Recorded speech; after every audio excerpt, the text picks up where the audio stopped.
Watch out. Little Kim. Back to it.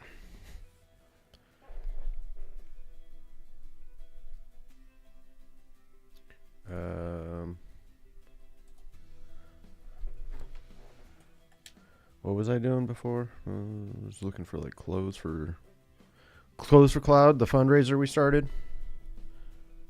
Generation. Might as well just start this up I then. didn't mean to point at you. I still don't really know what to do. Too young to have had measles. I had been through the Brady Bunch time, right? Where it was a joke and a laugh track to it. Now we live in it's the end of the world, right?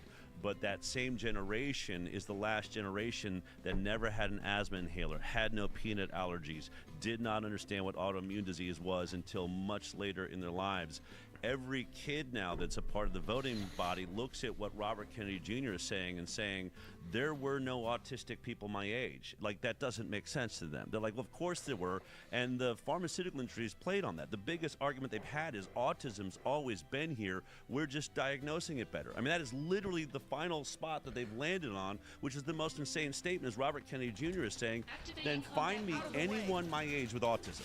But there, if at 1 in 34, certainly at 1 in 18 to 20 boys, which is where we're at now, there should be old folks' homes filled with men standing in corners with repetitive motion disorders, everything. It doesn't exist. Yet the pharmaceutical industry is preying on a generation that sees autism all around them, sees it at 1 in 20, preys on a 60% autoimmune and neurological disease crisis.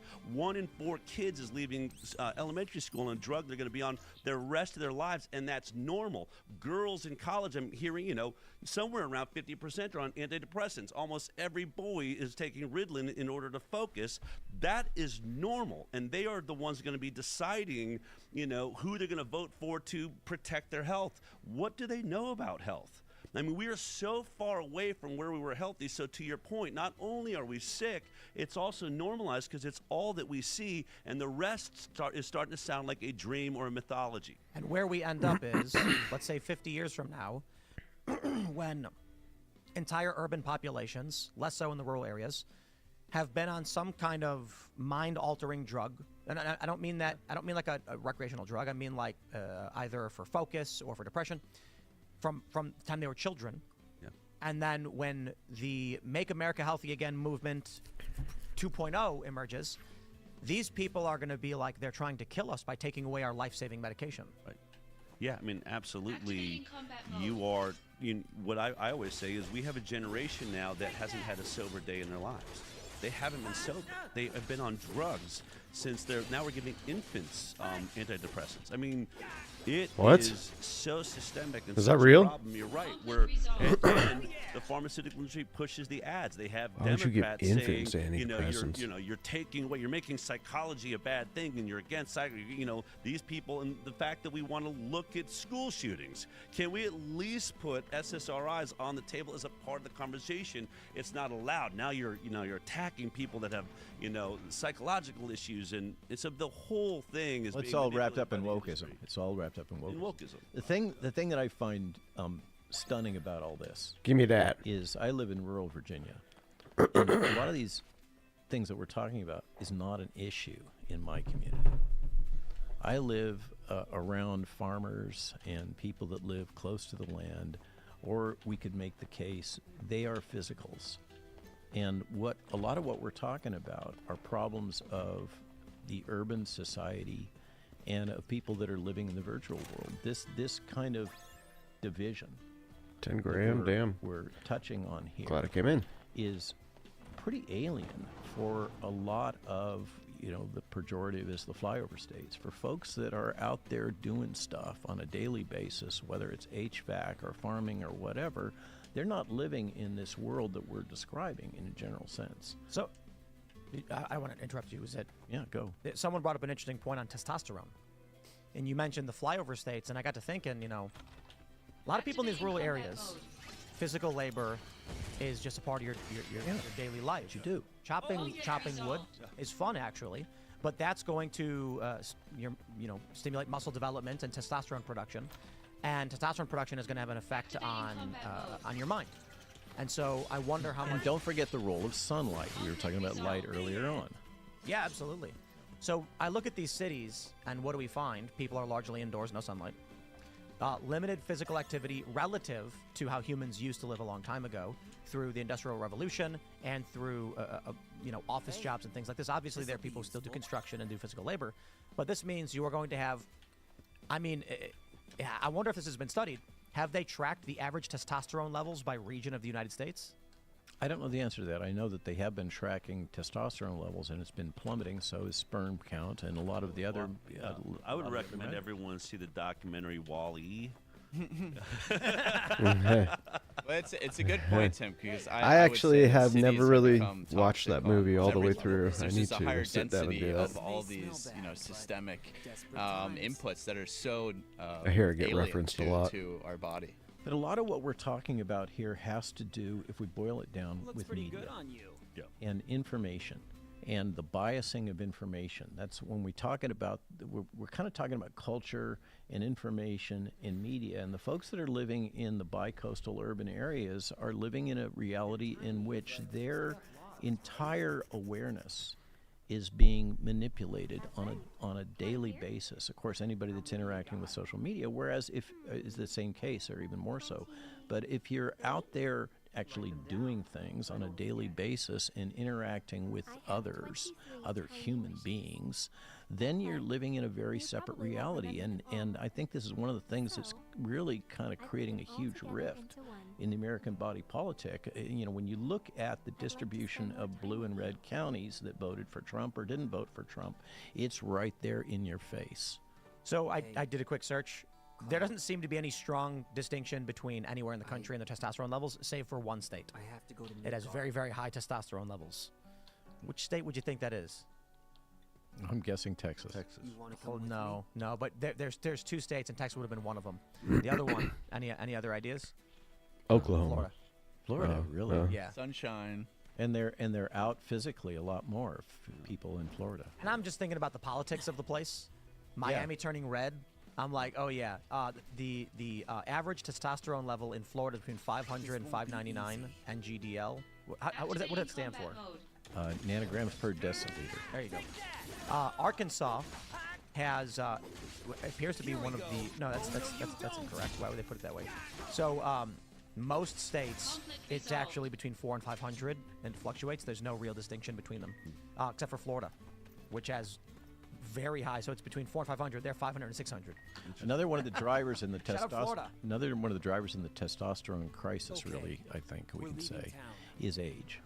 And as people age, their testosterone levels tend to plummet. Yeah, but I would have thought that would have affected Florida. That's what Yeah, I'm yeah, surprised Florida, about. The Florida retirement like these, like Well, these, but you the know.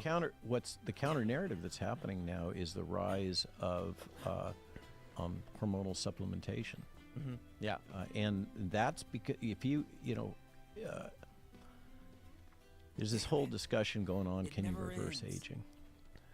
What I'm seeing, and I think what in general is happening right now is the rise of bioidentical hormone supplementation, because take a look. as those levels drop, you have to artificially support I'm coming them up if you want to maintain late game kind of the for quality sure. of I'm life getting that you close had to the end. before, I know that. sex drive and everything else. So I remember how it And, ends. when you do that, you see people that seem to be growing younger.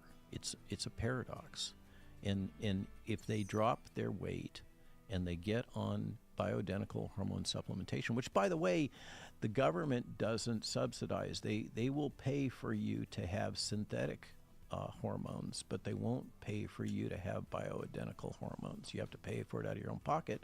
So that's one of the reasons why you see the rich people showing these signs that So they you wanna go are for the they're not battery? aging.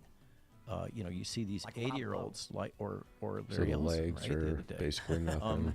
He's 80 years Obviously, old, the and, shield and is he looks nothing. like he's a spring chicken. It looks like he's in his 50s. So So, gun so battery this and is body, just but is mainly this the like battery. You can testosterone hit replacement that. therapy Testosterone and also female hormones Points. for women? for women. Absolutely, and it improves bone density. You want to talk about health so the dynamic is the population is aging. And as like the the very end of the population's game. aging, You it's improve known your that sniper aging is rifle, you can get it associated maxed with out. decline in a variety of endocrine functions, and that includes our sex hormones. And so if you get in there and artificially supplement those, then you It's see not really people Soldier that X, are Can I they have a use it, new though? lease on life. It's like they're young again. I got a question for you. Maybe you can't answer. They do stem cell therapy now. Yes, absolutely. This is a key topic with Maha and some of the strategies. The basically offshoring stem cell weapons therapy make me for nervous. regenerative medicine right now is where you have to Can go. I and not only the like rich people grab can it access and walk So over there with the it? Cellular Get a Performance better Institute. angle? I visited them in Tijuana. Yeah, right. They're outside the country. Right. They, I believe they're one of the sponsors for I'll hit it UFC. up. Many of these UFC fighters will have cartilage damage.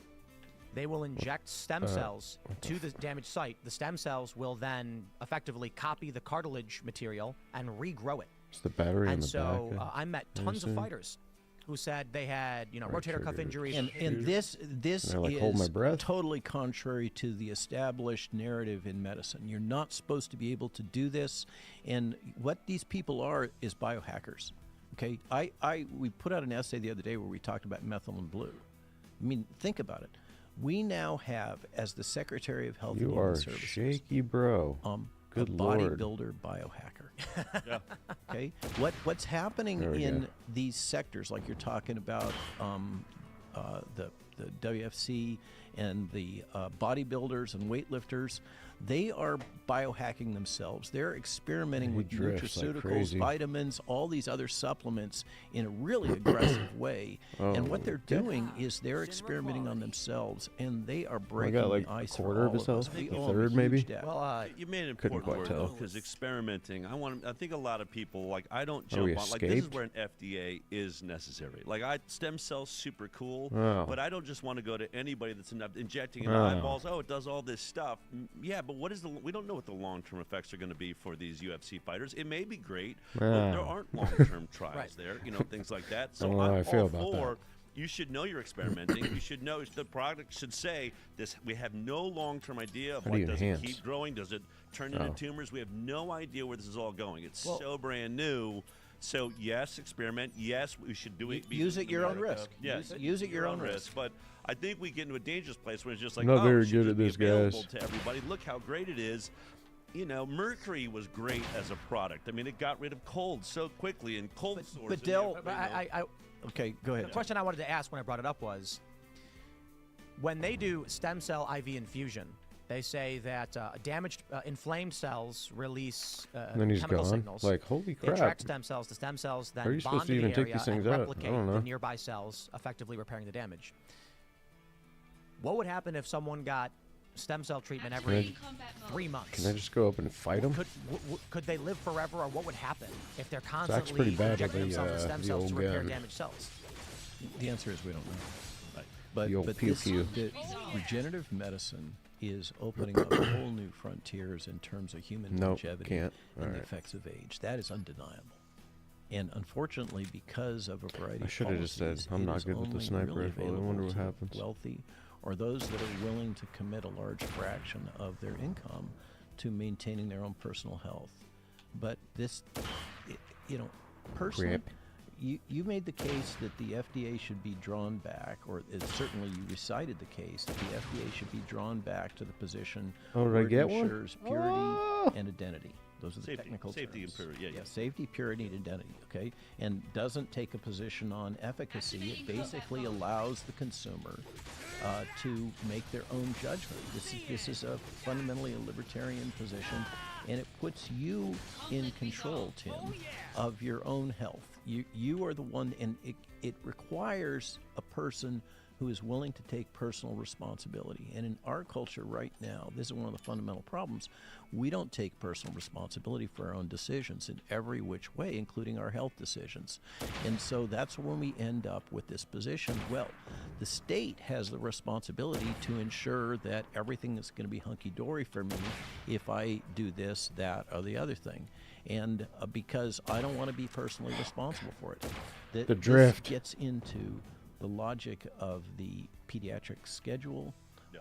everything. I think it was the story of the time machine. He goes into the future, and in the future, humanity is Damn split it. into two different races. There's like primitive, stupid creatures, and then super intelligent humans. Or maybe I'm getting the story wrong.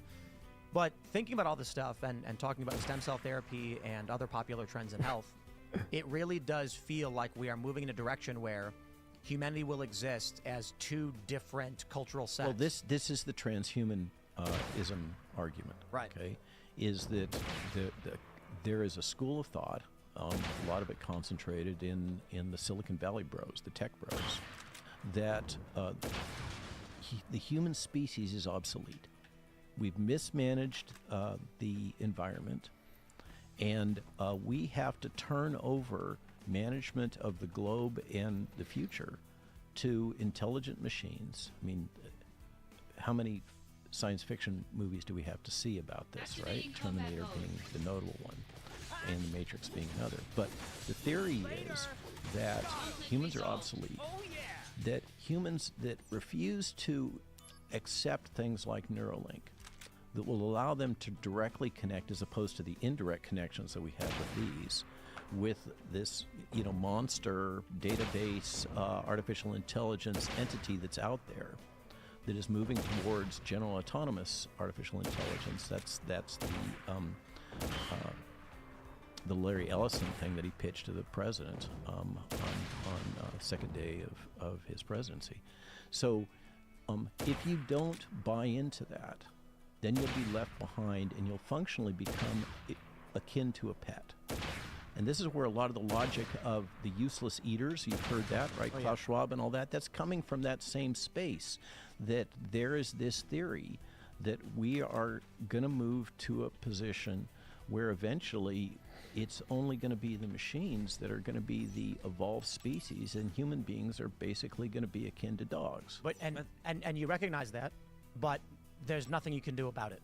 When these people hook themselves into the machine, their mental capacity will, assuming we get read-write technologies into our language, What does that it's mean? absolutely possible. I don't see why not. And they can supplement their brain power with massive AI, maybe becoming some kind of creepy hive mind. Who knows? Let's just say a single individual Silicon Tech Valley bro pumps himself full of stem cells, chemicals, or otherwise, plugs his brain into a computer. We can sit here and speculate and say, we recognize what's going on. Yeah, they will be so far beyond that drift they'll is say, pretty gnarly. the world's smartest man is no bigger threat to me than its smartest termite, effectively. Yeah, but I think, first of all, you're only talking about two different positions. One, like both around AI, cyborg. Maha is going to be focused on building an ecosystem. That's what I'm working on now. I'm the CEO of Maha Action, and we're also looking at building tools to build an ecosystem for the people that don't want to go down the pharma road, that actually there's so many practitioners, so many functional medicine doctors that are working with different types of energy, lasers, blue lights, red lights, all of these things. Also, biohackers that are, or before you get into the sick care system that we're in, what if we developed a world where you can find people that actually make you, healthier and stay healthier longer before you ever end up in a surgery or medical system? There will be a future where there will be those that went down that road. You're never going to end this pharmaceutical path. You're not going to end those that are going to jump into AI, or those that are going to be cyborgs, if you will. And who knows who's the strongest that survives. I just think you have to decide, that you have to recognize that there's a difference now, that there's different paths that you can be taking and deciding what health means to you. I remember once I was watching, because you talked about like getting a time capsule and saying, well, the advanced society was so much more advanced than this other group of, that were like, Neanderthals. But I think we've got to question also, what does it mean to modernize, and what is the advanced society? I was once watching a documentary back when I was like 20 years old about some pygmy tribe in South America, and they had never seen anybody until this documentary crew was there, and they talked about how primitive they were. But what when they described the lifestyle, like the men would go out and like shoot a monkey out of the tree, they'd grill it up, and spend a whole week. The tribe would eat off the one monkey. They were fine. The women all sat around, in the river, doing laundry and hanging out, and the guys smoked something nearby and swung in hammocks for like 6 days, and they hunted one day a week. And I just thought, we called that primitive. I have a cell phone, I have all this technology, and I'm working, 18 hours a day, and I'm the advanced society. It seems like the smart on. society would have been figuring out how to work less, and they've got that figured out. Except they stub their toe, get an infection, and die. Well, there could be that. I think I think that. Well, that's a good point.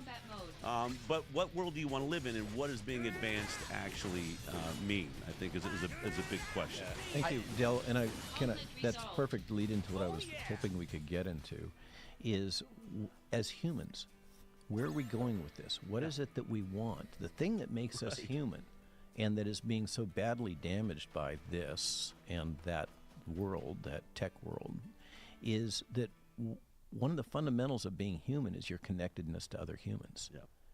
And organic connectedness. I look you in the eye, we shake hands, we're talking, we live with each other, we communicate within our communities.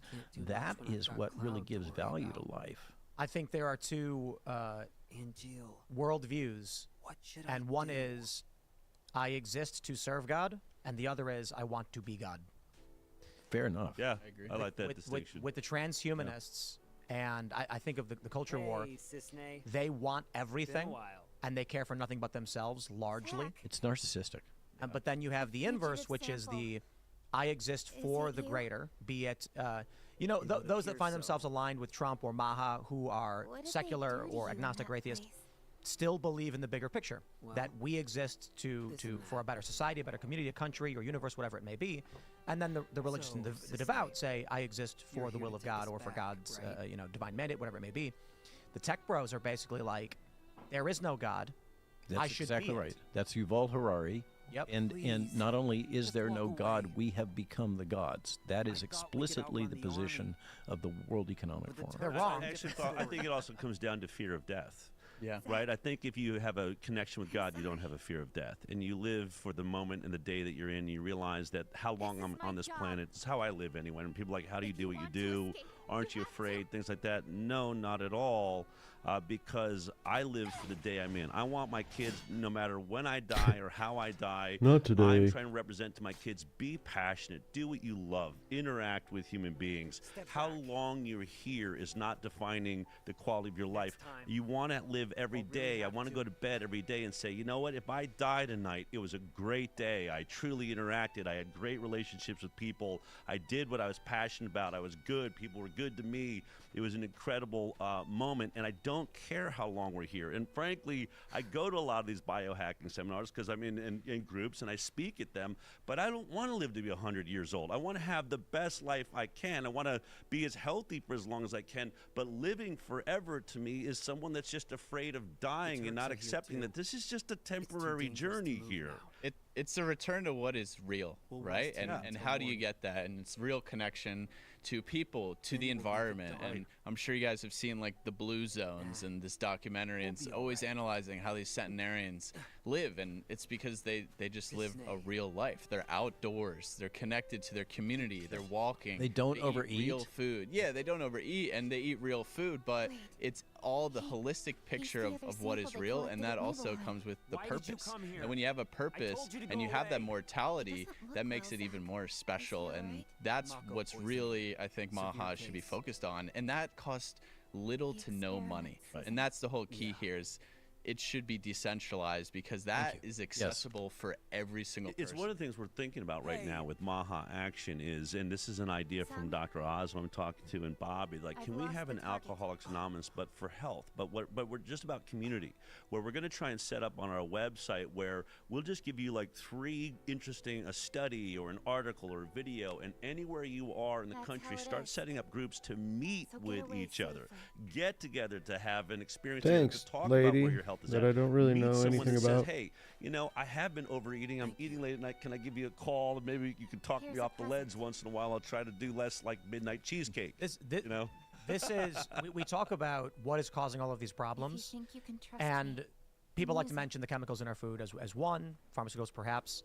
There's a couple that I think are Those are all outside. They're Right. doing it to me, So- not I have responsibility. But a couple that I think need to be addressed are the social elements. One, technology has stopped us from walking around. So we do a lot of meetings remote. We're on the internet all day. We don't walk to the grocery store. You order from Amazon. But the other thing is the internet has separated community. So you make a really great point. You are the summation of the 5 people who surround you. That's what they say.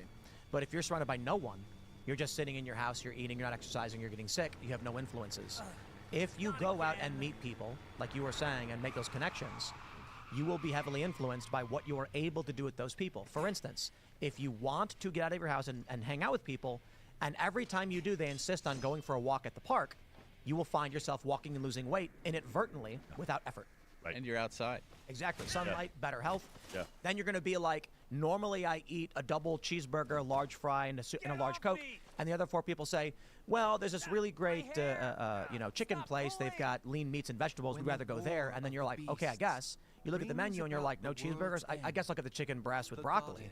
Now you're eating healthier because of the people you've surrounded yourself with. And that's where you could totally argue that technology is really like the most pervasive environmental toxin today, because it hits us Well put. directly. Well put. I mean, directly, kinda still indirectly, alive. from the light, from the EMFs, but then just keeping us inside. Haven't and you just, with no like, social crumbled connection, already? And then COVID just accelerated that to the highest degree. And it's Well, really so this is exciting. why now maybe it's a good time to introduce this. Remember back in the day, I got all attacked for talking about mass formation and the theories of Matthias Desmet. Yeah. So this idea that people can be readily hypnotized and become super suggestible has a lot to do if you I spent a lot of time with Matthias. If you One of my favorite. If My you haven't hair? interviewed that guy, one of my favorite dudes on the planet. if you kind of unpack this, it all comes down to the fact that we've been socially fragmented, and when we become socially fragmented, we become really susceptible to outside manipulation. And by the way, we were talking about the fear of death. That has become one of the major thrust vectors for pharma, is they are exploiting the fear of death. That's what a lot of their marketing is about the fear of death. If you think back, so let's just take, fast forwarding, let's take bird flu. There is no evidence that bird flu, even according to the CDC, represents a major human health threat at this point, and yet we are inundated with literally propaganda about how threatening that is, and the subtext of it is that if you don't do something, if the government doesn't do something soon, we are at risk for swine flu, the great 1918 event that changed the world, right? The prior pandemic. And it turns out that really all that death was not about influenza. It was about a subsequent bacterial pneumonia that we would cure routinely right now with a Z-Pack. Okay? And it was also about overdosing with aspirin.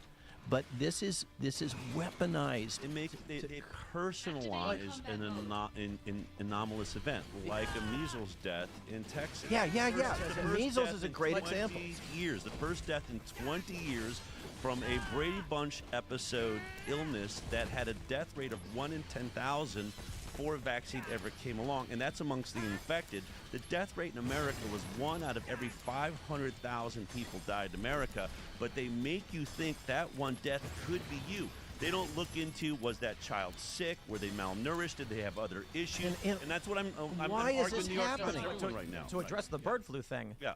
I don't believe that generally it's mustache twirling villains who are like, let's psychologically attack Americans with this story, because we're seeing it from all different media outlets.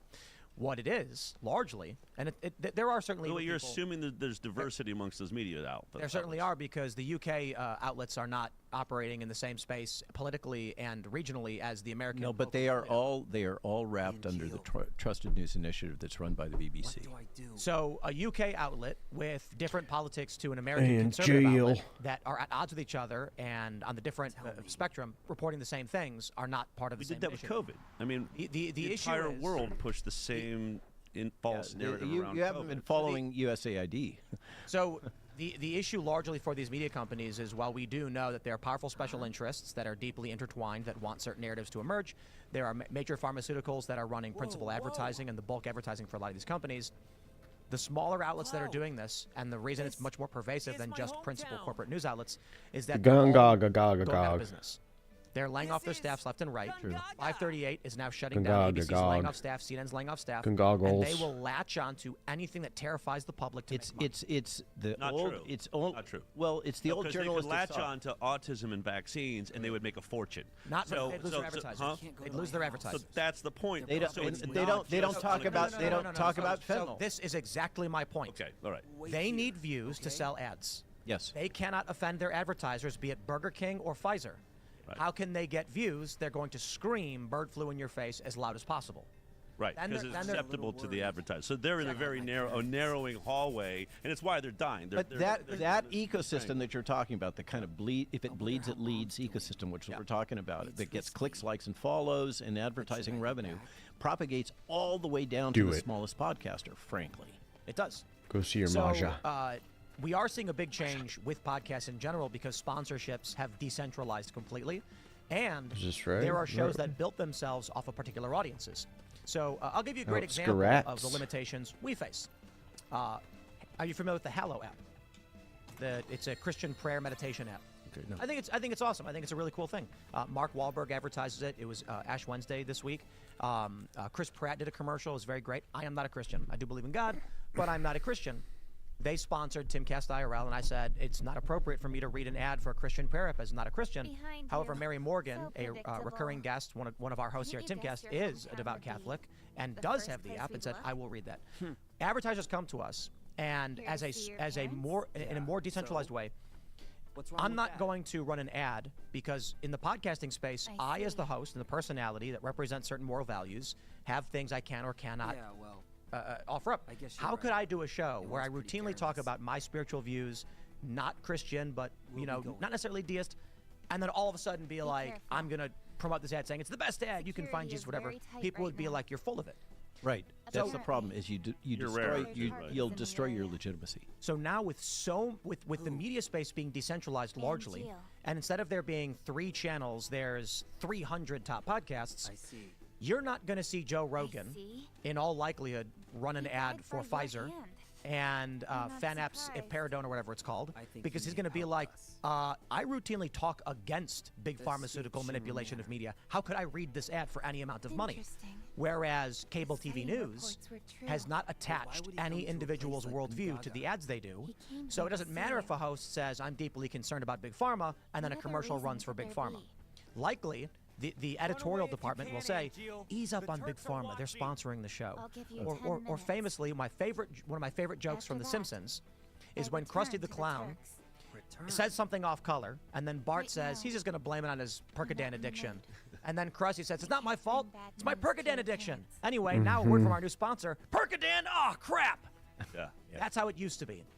Now it is decentralizing, and I think one of the reasons we're seeing Maha become, is she? it's ascended, it's in the Trump administration. Yeah. I She's love worried. it. It is, She thinks after all this, RFK Jr. is you'll the head of never be able to find HHS. someone to marry. It's because of a decentralized What's media up that is with allowing that? people to They're see nice different people, perspectives, and and it's they're doing breaking fine. the advertising cartel that ran big networks. They're losing all of their audience. It's know. broken. We broke it. Absolutely. This last election proved that Yeah. you and Joe Rogan and those of us that have been podcasting or doing new media, How's we your broke it. folks? We won. Bigger than Donald Trump getting into office is the fact that the mainstream inside legacy Cuba. media ran a 24-hour-a-day news cycle, and the 2 biggest baddies in that news cycle were Donald Trump and Robert Kennedy Jr. I happen to be director of Snake. communications for Robert Kennedy Jr. the entire time. Would you The guy mind was polling 20% keeping my folks almost company out of the for a while? gate as an independent candidate, the most successful All right. independent candidate there was. No If, as problem. your point, media was like, if They'll it bleeds, it probably ask you to reads, join the you had a family. guy that was going to change this Already election happened. in one way or another. With 20% of did the you vote, say? he had power to affect this Cisne. vote. And in our entire real run, name. for 2 straight You have years, 5 he minutes only left. appeared in interviews on legacy media twice. He got 2 interviews that whole time. They literally thought we could starve him out. We Angel, can it only is you. talk about him in negative terms, and he will never get anywhere. This was the podcast election. It was the podcast election. I will say, when I was standing in the Oval Office when Bobby put his hand on that Bible, and I was thinking, you know what? This is even sweeter than if he was being sworn in as president of the United States right now. For those of us that have known him, that Is have it been in this really, medical Angel? freedom fight, because had he been president, which would have been amazing, you could have said, well, maybe it's his Ukraine view or all the other brilliant things that he talks about. He's so well read. But I was sitting there on the plane home thinking, his most controversial issue is his positions on health. It is the most controversial space he's in. It's where he's been tarred and feathered for over a decade now. And we just put him not just in a health position, he just took the most powerful position in health in the world, which is the most controversial space he lives in, with a 24-hour-a-day news cycle funded by the pharmaceutical industry trying to stop him, the globalists trying to stop him. Bro, we have taken the power. Now we've got to say what we've got to watch out for is it going to stay decentralized? All the powers, all the money in the world is trying to figure out how to manipulate us, how to get a hold of YouTube, how to make sure that we can't move again. I'm glad RFK Jr. lost, because as president, he would not have been able to dedicate his sole focus to HHS the way he can now. And so, obviously, I think he would have been a great president. But the position he's in now allows him not to have to be bogged down by foreign policy reports in the morning. He can go after the health issue, which I think we interviewed him on IRL, and I said this afterwards. It was obvious. You talk about politics, he's going to tell you about politics. He's going to tell you what he knows. When you talk about health, he lights up like a Christmas tree. He can tell you everything. He gets passionate. He gets high energy. And I said that's what he deeply cares about. So this administration right now, with Tulsi DNI, with Elon doing Doge, with RFK at HHS, it's a dream team. It's a dream team of passionate people in their wheelhouse space. We have never seen anything like this. In fact, and I've said when we're coming into the end of the election to reporters, look at well, what's Robert Kennedy Jr. really going to do? I was like, I'll tell you what Donald Trump has done. Whether you love him or you hate him, either way, our country is now involved in politics. We are focused now. I would say if I went out on the street and stopped 1,000 people and said, this is right before the election, who's our current HHS secretary? How many people would be able to answer that? They wouldn't know. I said, now who's about to be HHS secretary? They'd be like, oh, Robert Kennedy Jr. Him first. That's more than just celebrity. That's the fact that we're engaged. When have we ever watched a Trump with Elon Musk and Dr. Oz and Bobby Kennedy and Tulsi Gabbard? We know these people like they're superheroes. We're more engaged now. And to Trump's point, he's treating it almost like a reality show. He's bringing in media people that are stars in the space that they're in. So while we're engaged, we've got to make sure that the people don't just sit back and think that those 5 people are going to change the world. They're not going to do shit without us. It's the pressure that comes from our involvement. This is a nation that only works if it's of, for, and by the people, not just by the 5 people that we selected. It means we've got to stay engaged right now, which is a critical moment. I'm afraid we're going to go back to sleep. I warn you. Do you think that the machine, the narrative machine, is simply going to be like, well, guess we lost? Or are they going to take a look at, they've got $25 million in Rachel Maddow for her contract per year. Probably him and Cloud.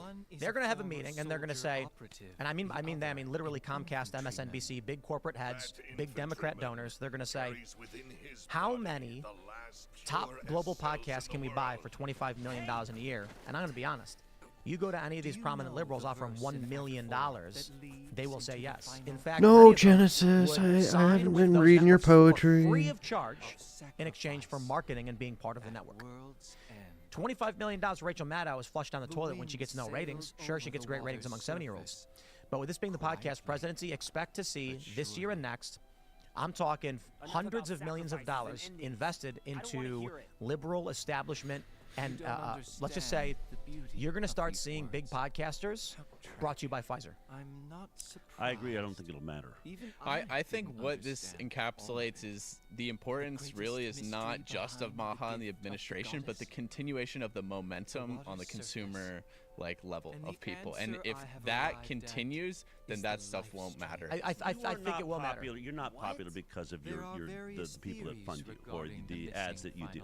You're popular because of your voice, because enough people said, I've watched him get it right enough times that I am repeating my visit there. This idea that social media somehow manipulates people and creates a bubble, we don't keep going back to a podcaster that we catch lying, getting it wrong. What they think, this is their problem. The pharmaceutical industry, yes, they are going to fund a podcaster to spew a bunch of bullcrap that doesn't stand up, that will support the next COVID virus that comes along or pandemic and the products behind it. But the population it won't matter that it was legacy media or podcast. Totally disagree. The strategies they use for narrative manipulation are more sophisticated than that, and the only reason they failed is because they largely ignored the space and couldn't get a grasp on it. What they've been doing for some time, and I likely believe they will ramp up, this is the importance of Rumble, why Rumble must succeed. people think, oh, Trump's in, it's over, we win. No, it's not. TikTok is a really great example. Donald Trump is supporting TikTok. It's a tremendous mistake. We had the older millennial on last night. He's been banned, he said, 61 times on a 60-second account. TikTok, you operate it's outside of our jurisdiction as the United States. We can't take a look at their algorithm. We can't take a look at their data capture. We can't take a look at what narratives they're pushing, but we can generally see on the surface what they are. Dylan Mulvaney with 13 million followers on TikTok. Never banned, no issues. What they do is they will operate a censorship pressure valve. If we're not competing on an even playing field, we will not be. All right. We will not. That I agree with. So this is why Rumble must succeed. It's why we joined Rumble recently more heavily as part of a network, and it's why we've been posting on Rumble for a long time. And it's a challenge because a lot of people, nobody wants to be the first to sacrifice to plant the tree whose shade they know they won't sit beneath. What's going to happen is the big tech platforms are going to feign adherence to Donald Trump as they are. They're going to donate to him. They're going to set the censorship levels at 51% censored conservative, 49% censored Democrat.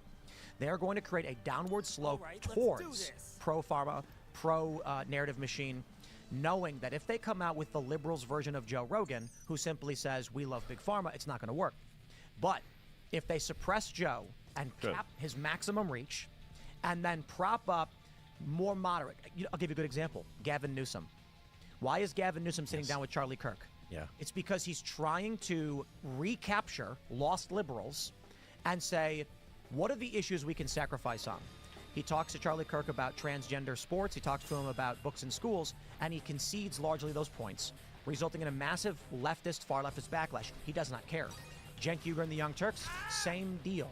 They want to recapture the middle, and so they're saying, let's sacrifice these portions that have failed us. Let's realign. And in 10 or 15 years, we will have recaptured the modern American audience. We, as independent producers, will not be able to compete with Comcast and Disney putting $1 billion behind podcasters. And while we can say, as of now, people want authenticity, they will figure out how to make it work. And if you don't believe me, ask Coca-Cola why they keep buying commercials. Even though they're the most popular beverage in the world or whatever it may be, why are there Coke ads everywhere? Because mass media works. It sets narrative. The reason why I think we largely won is because they made mistakes in this space. They made mistakes early on that they could not rectify soon enough. If they had censored Joe Rogan in 2011 when he was on Ustream or whatever, we would not be in this point. Right. That I agree with you. I mean, I was just saying, as far as our voices, if they get control of the levers and they censor us, which was the bullet, I hope we at least dodged some of it. The moment Donald Trump dodged that bullet, this nation dodged a bullet, because the ads that I was running, I left the campaign at the very end just to move Kennedy voters over to Trump, which was a crazy experience. But we ran an ad, that we called End Free Speech, and it was Kamala Harris promising censorship, and John Kerry demanding censorship. So we were on the verge of losing our First Amendment right, which is the only right that actually matters, because nothing exists after. In order to preserve democracy. In order to preserve democracy. I mean, it's insane. But you're right. We've got to be really careful. And I'm not sure, hopefully Donald Trump has enough people around him. I think a huge transition, by the way, is watching that we're not going to vaccinate the birds all of a sudden, to see the USDA make a shift, because there's a lot of concerns. So it looks like the Trump administration is growing an ability to evolve and learn, which I don't think it had during the last time. I'll add one thing to this, which is breaking news as of yesterday. Act Blue is in chaos. This is the Democrats' fundraising platform. They lost, 7 executives. The speculation right now is the gutting of USAID funds and the EPA $375 billion slush fund has pulled hundreds of billions of dollars out of the establishment bureaucratic state's machine. And so while we do fear mass investment into opposition media, or I shouldn't call it opposition. It's opposition at this point because we won. Maybe not. Maybe this is why Donald Trump is in for 1 month and he's going so heavy with Doge and going after these agencies, because it is I call it Donald Trump's march to the sea on the deep state, scorched earth, destroying and raising the crops and the resources of the bureaucratic state so they cannot mount a defense So what we're learning, and you're correctly pointing out, is that globally, a lot of the Western media has been subsidized as a agent of foreign policy and state policy. That's what USAID was doing. Mike Benz talks about it as soft power, and he basically makes the case that as an empire, that we have to use soft power, and it's to some extent appropriate that we do so. And one of our primary mechanisms, one of the most effective, cost-effective mechanisms, is not armed combat, but it's information warfare. And that we've used as an agent of a product of State Department and foreign policy now for decades. And it has been enormously effective. We have engaged in regime change. The color revolutions have all been sponsored through the mechanisms that are now being revealed with the USAID funding. We've created our own news agencies, our own reporter training programs. You know, one of the things I love to cite, you ever heard of advocacy journalism? Advocacy journalism is the norm now. Okay, well, who funded the transition of all of the major academic centers for teaching journalism to transition towards advocacy journalism? The answer is Bill and Melinda Gates Foundation. The forces that are underneath this, Soros was partnered with USAID across the world. This is big money, and it has been central to this manipulation of narrative. And it has been justified as necessary in order to enable U.S. foreign policy objectives and maintenance of the U.S. imperial state. But that's where we're at. And as you point out, suddenly the rug is pulled out. And those systems, those NGOs that were dependent on government funding, and so therefore were not truly non-governmental, And are collapsing. I also want to point out that we were given an advantage we may never get again, which was the COVID pandemic. The biggest mistake the machine made, and I think about like were they planning the takeover of the world? And I've always said the vaccines is one of the great controls of humanity. If you can just be injecting everybody with products that they just line up, they never ask a question, there's all sorts of controls you can have there. But I'm not a conspiracy theorist, it's just the obvious truth. But here's the point. At some point, the globalists were going to have to finally take America and get us to agree to give up our rights. And how are they going to do that? I mean, if you look at it from Club of Rome and all this, implement the China model. Implement the China model. But at some point, they're going to have to go for the land grab. COVID was that moment. But here's the tragic mistake they made. Up until that point, most of us were too busy to pay attention. We got used to a news cycle that was just sound bites and bumper stickers because it's all we had time for. We're working 2 jobs. I can barely survive. I'm not taking a vacation anymore. I'm too busy to worry about what's in my food. I'm too busy to read the label. I'm too busy to ask my doctor a question. I'm just handing my kid over. I'm just in. Then all of a sudden, in their infinite wisdom, in their last power grab to grab control and take away our First Amendment rights, Such a our predator. constitutional rights, they said, let's lock them in their house so that they cannot move. And suddenly we sat there and said, I got nothing to do. Who's this Tim Pool guy? that? Oh, my God. A Was that 2-hour Angel? pod. I don't normally watch anything for 2 hours, but I got so nothing old, left to do. bro. And they kicked back, and we got to them. We finally had Robert Kennedy Jr. could speak for hours, and about all of the truth. And that's the biggest mistake they made. The machine that locked us down should never have done that if they wanted to take over the world. The censorship machine was the worst it has ever been in that period. Yeah. The problem is you can only push so far before you break the machine.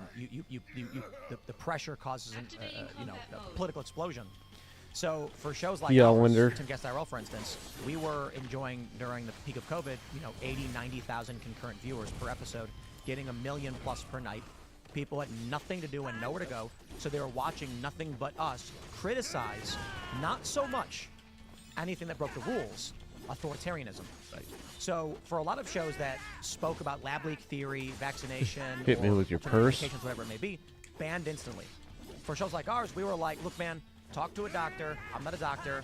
Authoritarianism is wrong. You should have the right to make choices for yourself. One of the big points that I made during this, which I think was a good contribution, was I don't care if you guys get vaccinated. I really don't. If your doctor tells you you should get it, listen to your doctor. If you don't trust your doctor, it's called a second opinion. That's normal. It's in modern society. What was strange to me was celebrities advocating for driving their cars into parking lots of 7-Elevens and letting people they've never met inject them with anything. And so there was one moment where Casey Neistat, he's a good dude, I got no beef, It got tweeted, 2020 "Go was get vaccinated." weird. We went through a responded to him saying, lot of weird shit how in about you go talk 2020. to your doctor about what's right for you? Right.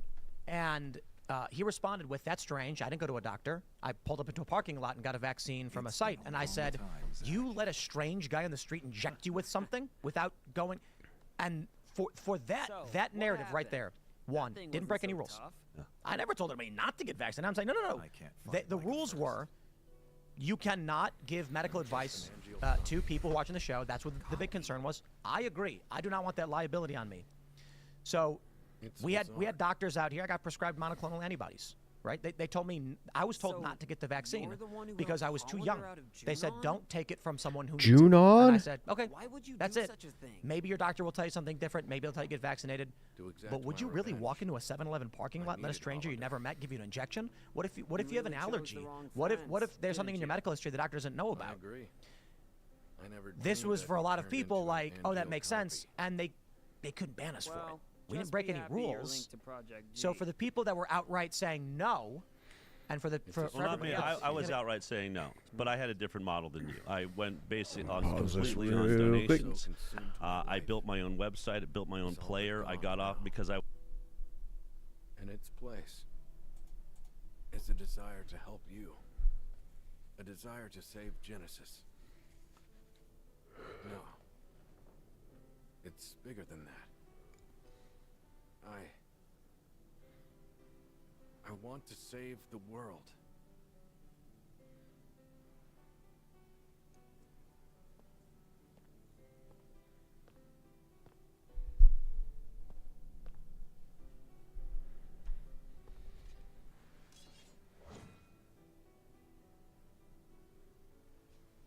Nothing strange about that. Angeal lives inside you.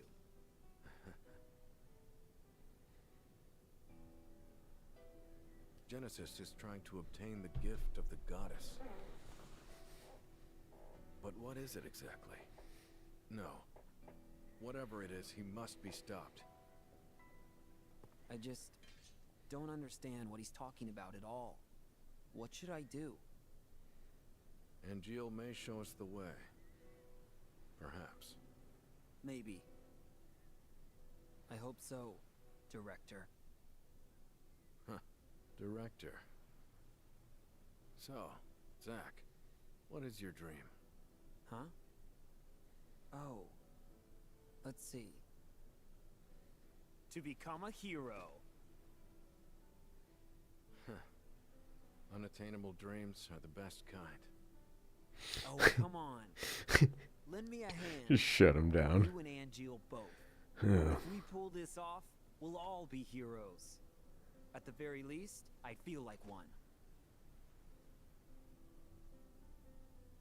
Yeah, So, you a Zack, hero? Oh boy. Where is Genesis? I don't want to be the bearer of the bad news. I see.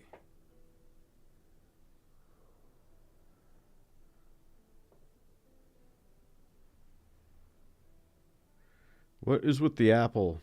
Put the apple down.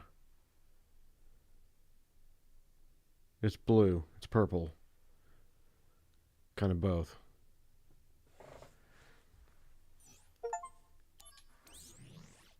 Pretty sure this is endgame right here. How much time I got? I still got an hour. We might be able to just knock this out. Dumb apples only grow in Benora. Dumb Why apples. is that? Is that what that thing is? Something to do with the soil here, apparently. I think it might have been. I probably just wasn't paying attention. Genesis always carried a dumb apple with him. I should have realized sooner. It looks so different now.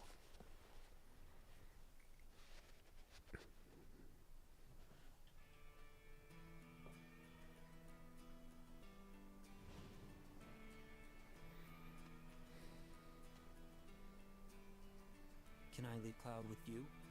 Yes. What?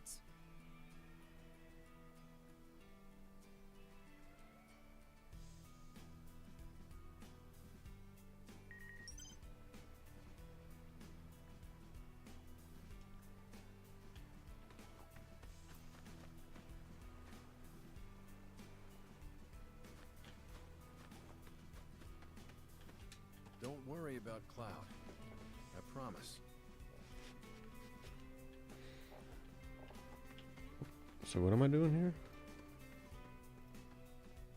Thought we're trying to get back to Midgar.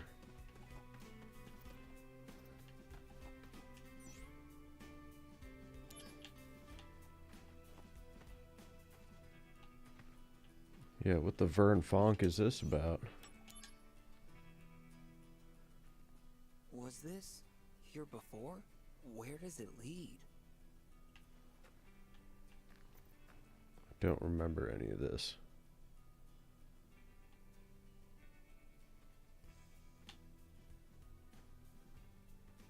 Just more caves.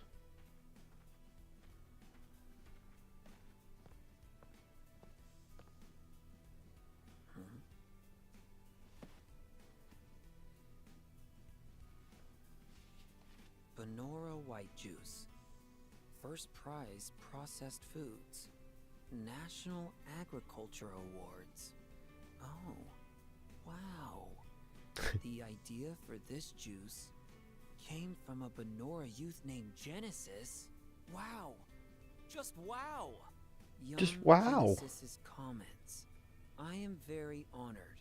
Benora You made some White juice? Tastes great, but the fruit itself is tasty too.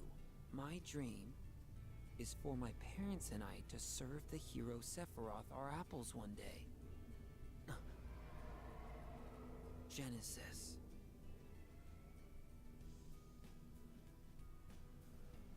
Genesis. Is there anything I can do? Whatever will I do?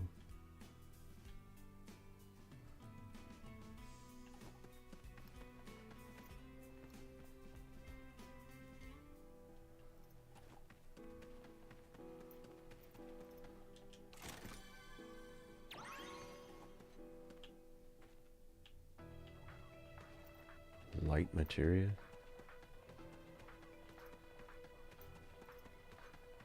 Ho.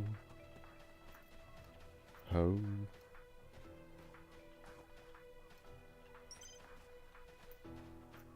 What's going in?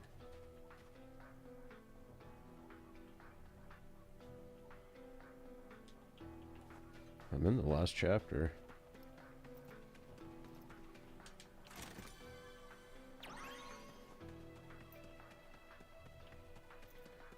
I gotta. What is this about? What's going in?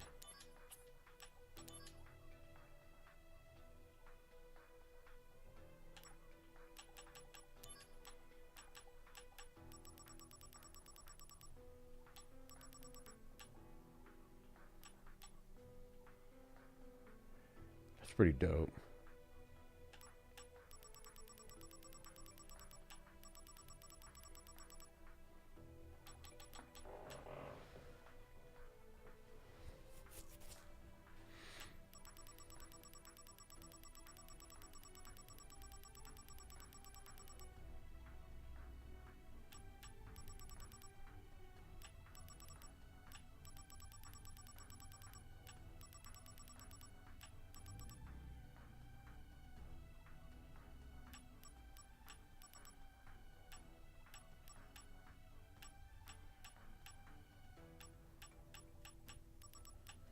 Yeah, I don't see any sort of like heaven or whatever that was.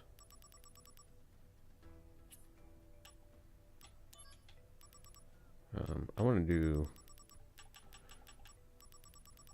that Vital Slash. That's pretty awesome. I think I'm just gonna rock that. Keep the Kiraga. The Twister's alright. Maybe.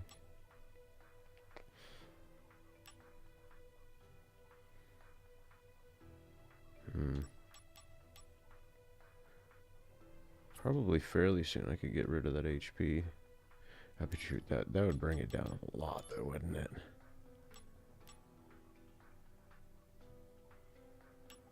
Bringing me down to like 4,000. Yeah, no. Just keep going. You need that health.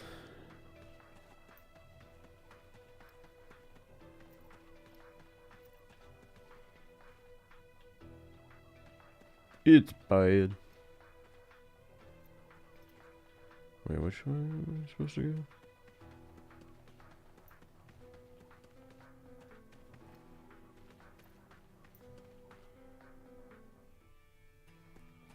I think this is where I came from. I believe. Alright, well, I'll probably be searching this area for a little bit.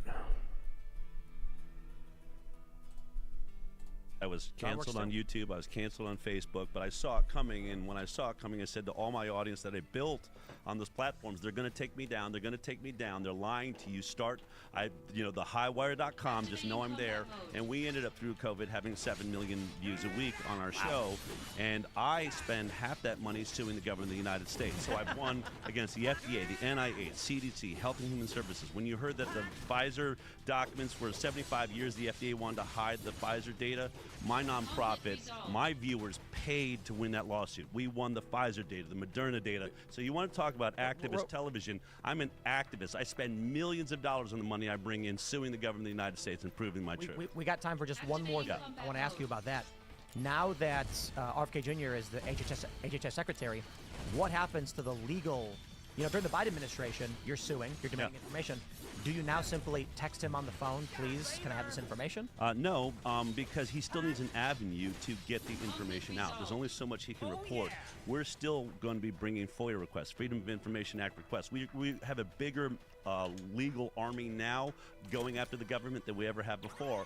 And Bobby, I don't know. We're going to see what happens. So far, we haven't gotten a redacted document. He hasn't been in there long enough. But I'm going to assume there is a bureaucracy in there. Someone might try to send us a redacted document. Then I'm going to go, hey, Bobby, we're getting some redacted documents. And by the way, guess who I'm suing if I have to sue to get what's written below these black lines? I'm going to be suing Robert Kennedy Jr., and I have no problem doing that. And I don't think he has a problem having me do that. Hopefully it doesn't get to that point.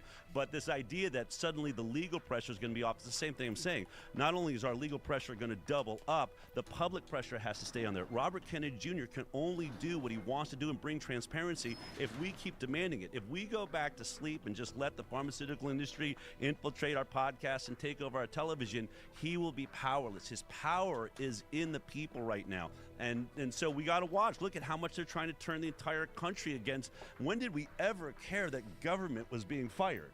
It's amazing to watch liberal media like that. Do Democrats, you actually care? Had they ever heard of USAID before? It's crazy. Gentlemen, this has been a lot of fun. I really do appreciate all of you coming and having the conversation. We're going to wrap things up. Did you want to shout anything out before we go?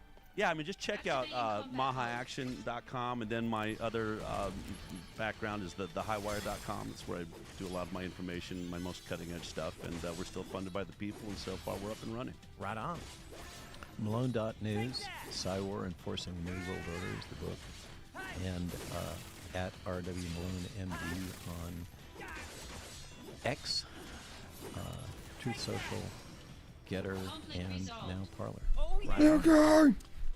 DaylightComputer.com. That's our company. We're trying to build healthier technology. So I mentioned that was big environmental toxin. And what do we got? At Bitcoin and _beef is my Twitter. That was a book I wrote 4 years ago. Right on, gentlemen. It's been a blast. Thanks for hanging out. We're gonna go. I think we're having sushi, which is healthy, and then Love sushi. Don't get me started on that. Should have cut you off sooner. You decided on Antonio Brown? Oh boy.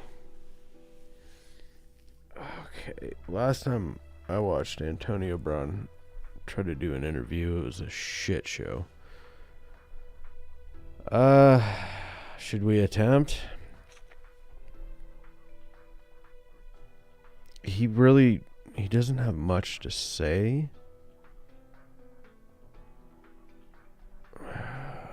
All right, we'll give it a little bit. See how it goes first. Joe Rogan Podcast, check it out. The Joe Rogan Experience. Train by day, Joe Rogan Podcast by night. Maybe Rogan can pull it together. What's going on, man? How you doing, man? Good to see you, baby. Papa, look at that ring. Yeah. Holy shit. Good to see Pleasure you. to meet you. The most fun follow on Twitter by far. Excuse me, X. Thank you. Whatever they want to call it. You're the most You fun. ran off the field in my You made my job easy. fantasy man. playoffs, All the you dick. entertainment you give me. How did you decide to start doing this? How did you? First of all, were you always this funny? I would like to think so. For the CT. But like your social media presence, like I think Tony Hinchcliffe told me about you. Yeah. He's like, dude, you have to follow Antonio Brown. You must follow. He's the most must follow on the internet. I'm like, really? And then I go to your page and I'm fucking dying laughing. We're sharing it around the green room with the comedy store, like, ah. And then when I gonna fight that thing? Day, I was like, yes. Yes. Of the Yes. year. Cracker of the year. That's right. Yeah. I try to use X as a good platform to bring laughter, bringing humor back and comedy, Yeah. making people feel good. Well, you can get wild. Yeah, I get a little wild sometimes. You can get wild on X. Yeah, you could get a little wild on X, but I try to. Twitter, they would have got rid of you a long time ago. You would have been canceled. They probably would have got rid of me too if Elon didn't buy Twitter. Yeah, we thanks Elon Musk for giving us that platform to be able to be expressive. Man. You know, to bringing comedy back, bringing entertainment. Fun. Yeah. Just ridiculous shit. Yeah. Have some fun again. Have some fun again. Yeah. What happened? get Everybody too tightened up tight. for like 5 Yeah. years. It was really tight. It was longer than that. So how did you come up with was like 10 years. hashtag CTESPN? Because that's my favorite. When I stopped playing football and I walked off the field, people was like, "This guy's crazy. Like he's retarded." You know what I'm saying? He's illiterate. So I was like, That's you the know reaction I had. Maybe Like, I dude, could, what are you know, doing? Rebrand CTSBN with giving people perspective of different challenges people face and great individuals, how they overcome adversity, and just kind of share and tune perspective of how people is getting through trauma. No matter if you're a football player, I mean, what is like for you? You started damn UFC, UFC.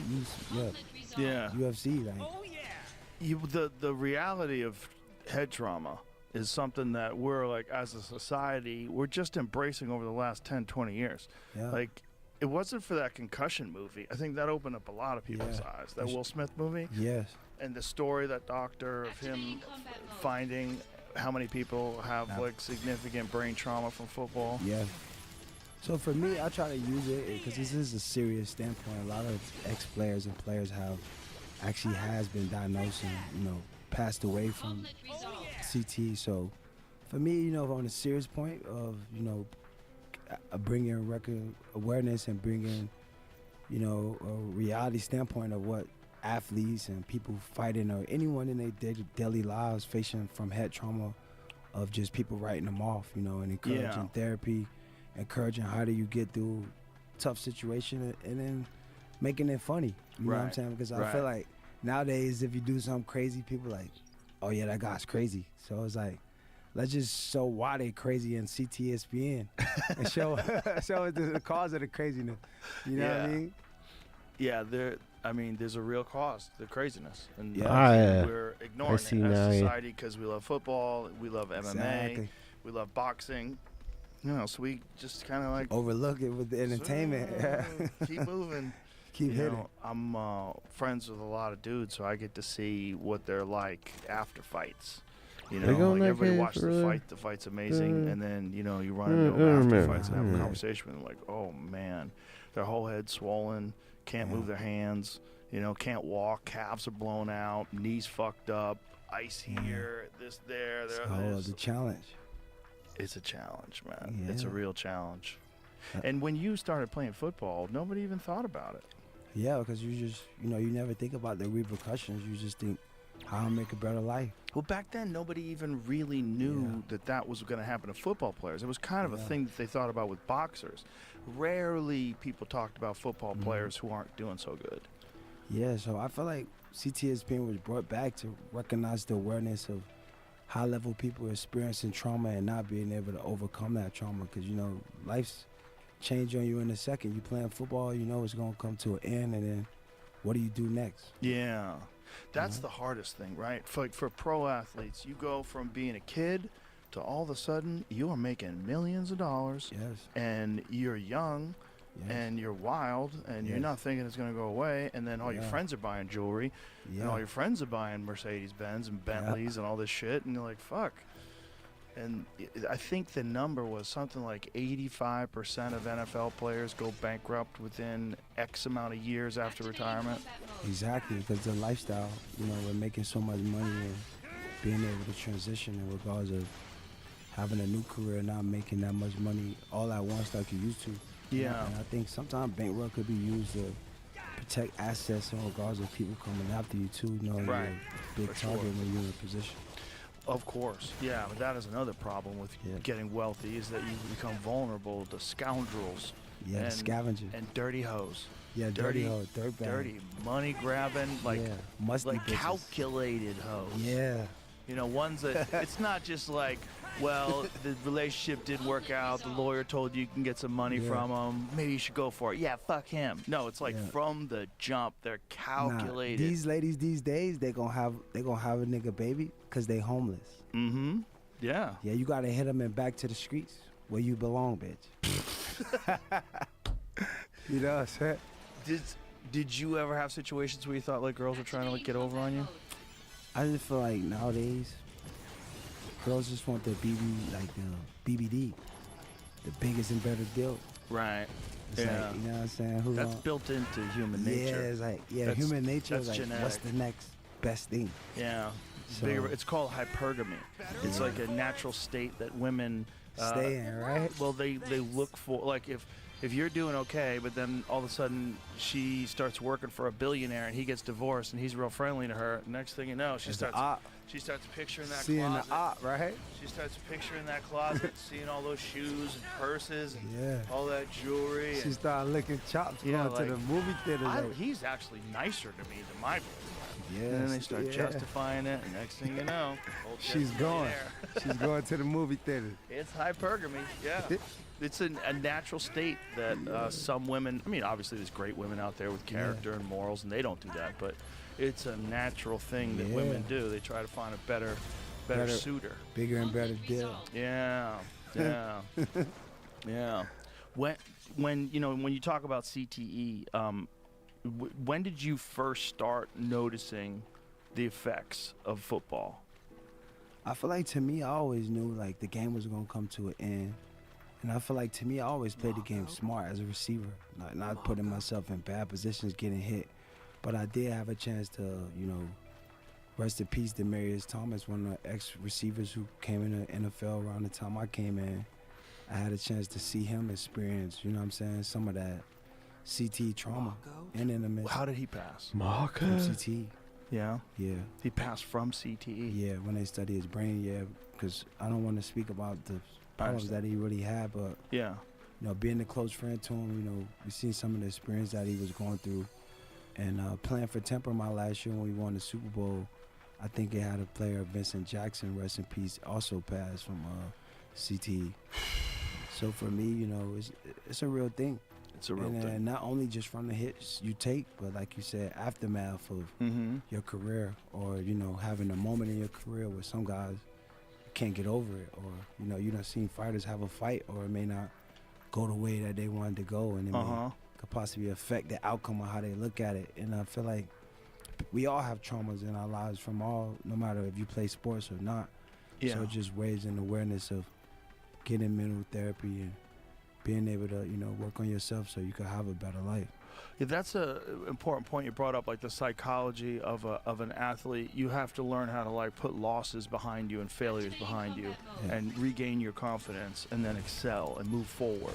Right? You just gotta not let one moment overtake the overall moments of your career. Right. 'Cause some moments are big moments, and if you get cut, little things that happen in your career, just take it with a grain of salt and be able to cope with the situations you're in. Yeah. When did you? I mean, you talk pretty openly about CTE, but when did you start feeling the effects of that? I feel like for me, I don't really. I feel like I always was in tune and aware of my situation and where I'm at in life. I've been pretty blessed in my regards of being a football player, to be able to come from Central Michigan as a walk-on to Central Michigan, leave 3 years, go to the Steelers, being the second receiver pick in that year. And then, I always had a high belief in myself and never was deteriorated about the position or where I had to start from or where I was going. So for me, I always had the intuitive trust and the belief in myself regarding any situation I've been in, because, I came from Liberty City from nothing. So to me, everything's a blessing. So I never let football or any position I ever was in life deteriorate my perspective and my outlook or how I looked at Did you feel the way your brain work change at all, though? No, I feel like the older you get playing sport, you realize deteriorate, you know what I'm saying, what the game entails on your body. I feel like in my 20s, I was just ripping through, you know, dominating the game. Right, Then when you get 30, you know what I'm saying, obviously it's a business. They're looking for younger players to excel at the game. And then when you leave one of the best teams and put yourself in a position to, you know, to do what's important for you other than important for the NFL, so you know what's going to come with that. So to me, I always made the calculated decisions, you know what I mean, to put myself in the best position, i.e. like playing with Tom Brady, you know, going to the Pacers or leaving the Steelers. Or, you know, I always try to just knew I wasn't going to play for a long time, just maximize the moment in the meantime playing. So when I'm done playing, I could live a healthy life. So you played smart.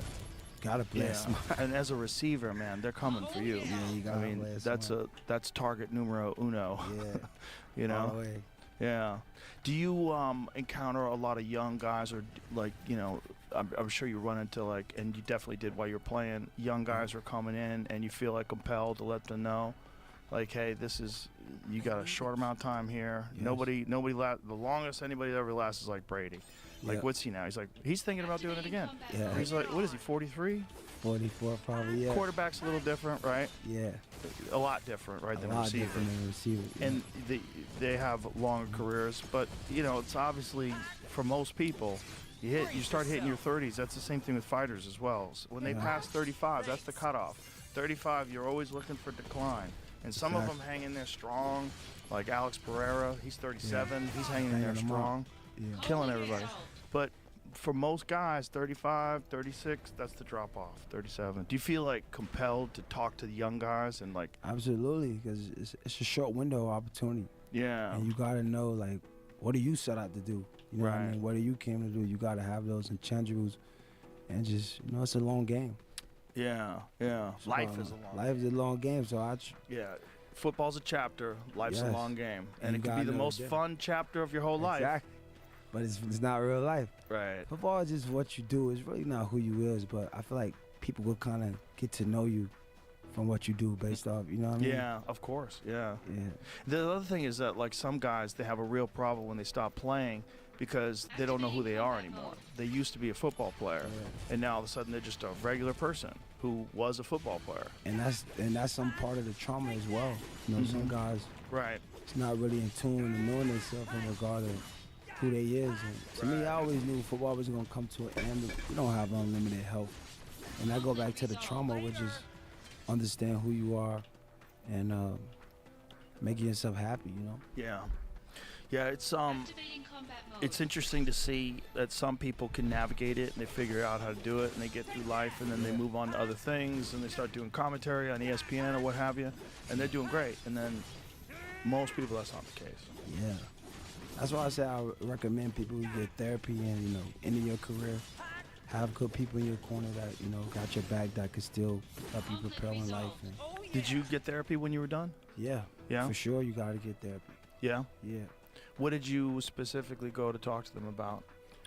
Just how you feel, you know, mental clarity, you know, emotional feelings. You know, I feel like waking up and being a football player when you did it every day and you wake up with so much energy ready to put it out. Right. Just learning how to channel it, you know, learning how to deal with some relationships that maybe change now that you're not in a position, and how to deal with that, or, you know, how to deal with people leveraging you, you know what I mean, for what you got now. And it's a lot of different things that just provide mental clarity, and just, because life's not about just being right, just figuring out ways to just be more happy. Yeah, yeah. You know what I mean? Did you have a plan when you stopped? Like, did you know what you were going to do? I didn't know what I was going to do, but it kind of just like happened. You know, I was making music with the distribution label with video. So as soon as I walked out the field, they released the music. I ended up linking with Kanye West right after. After that, I was doing Rolling Louds.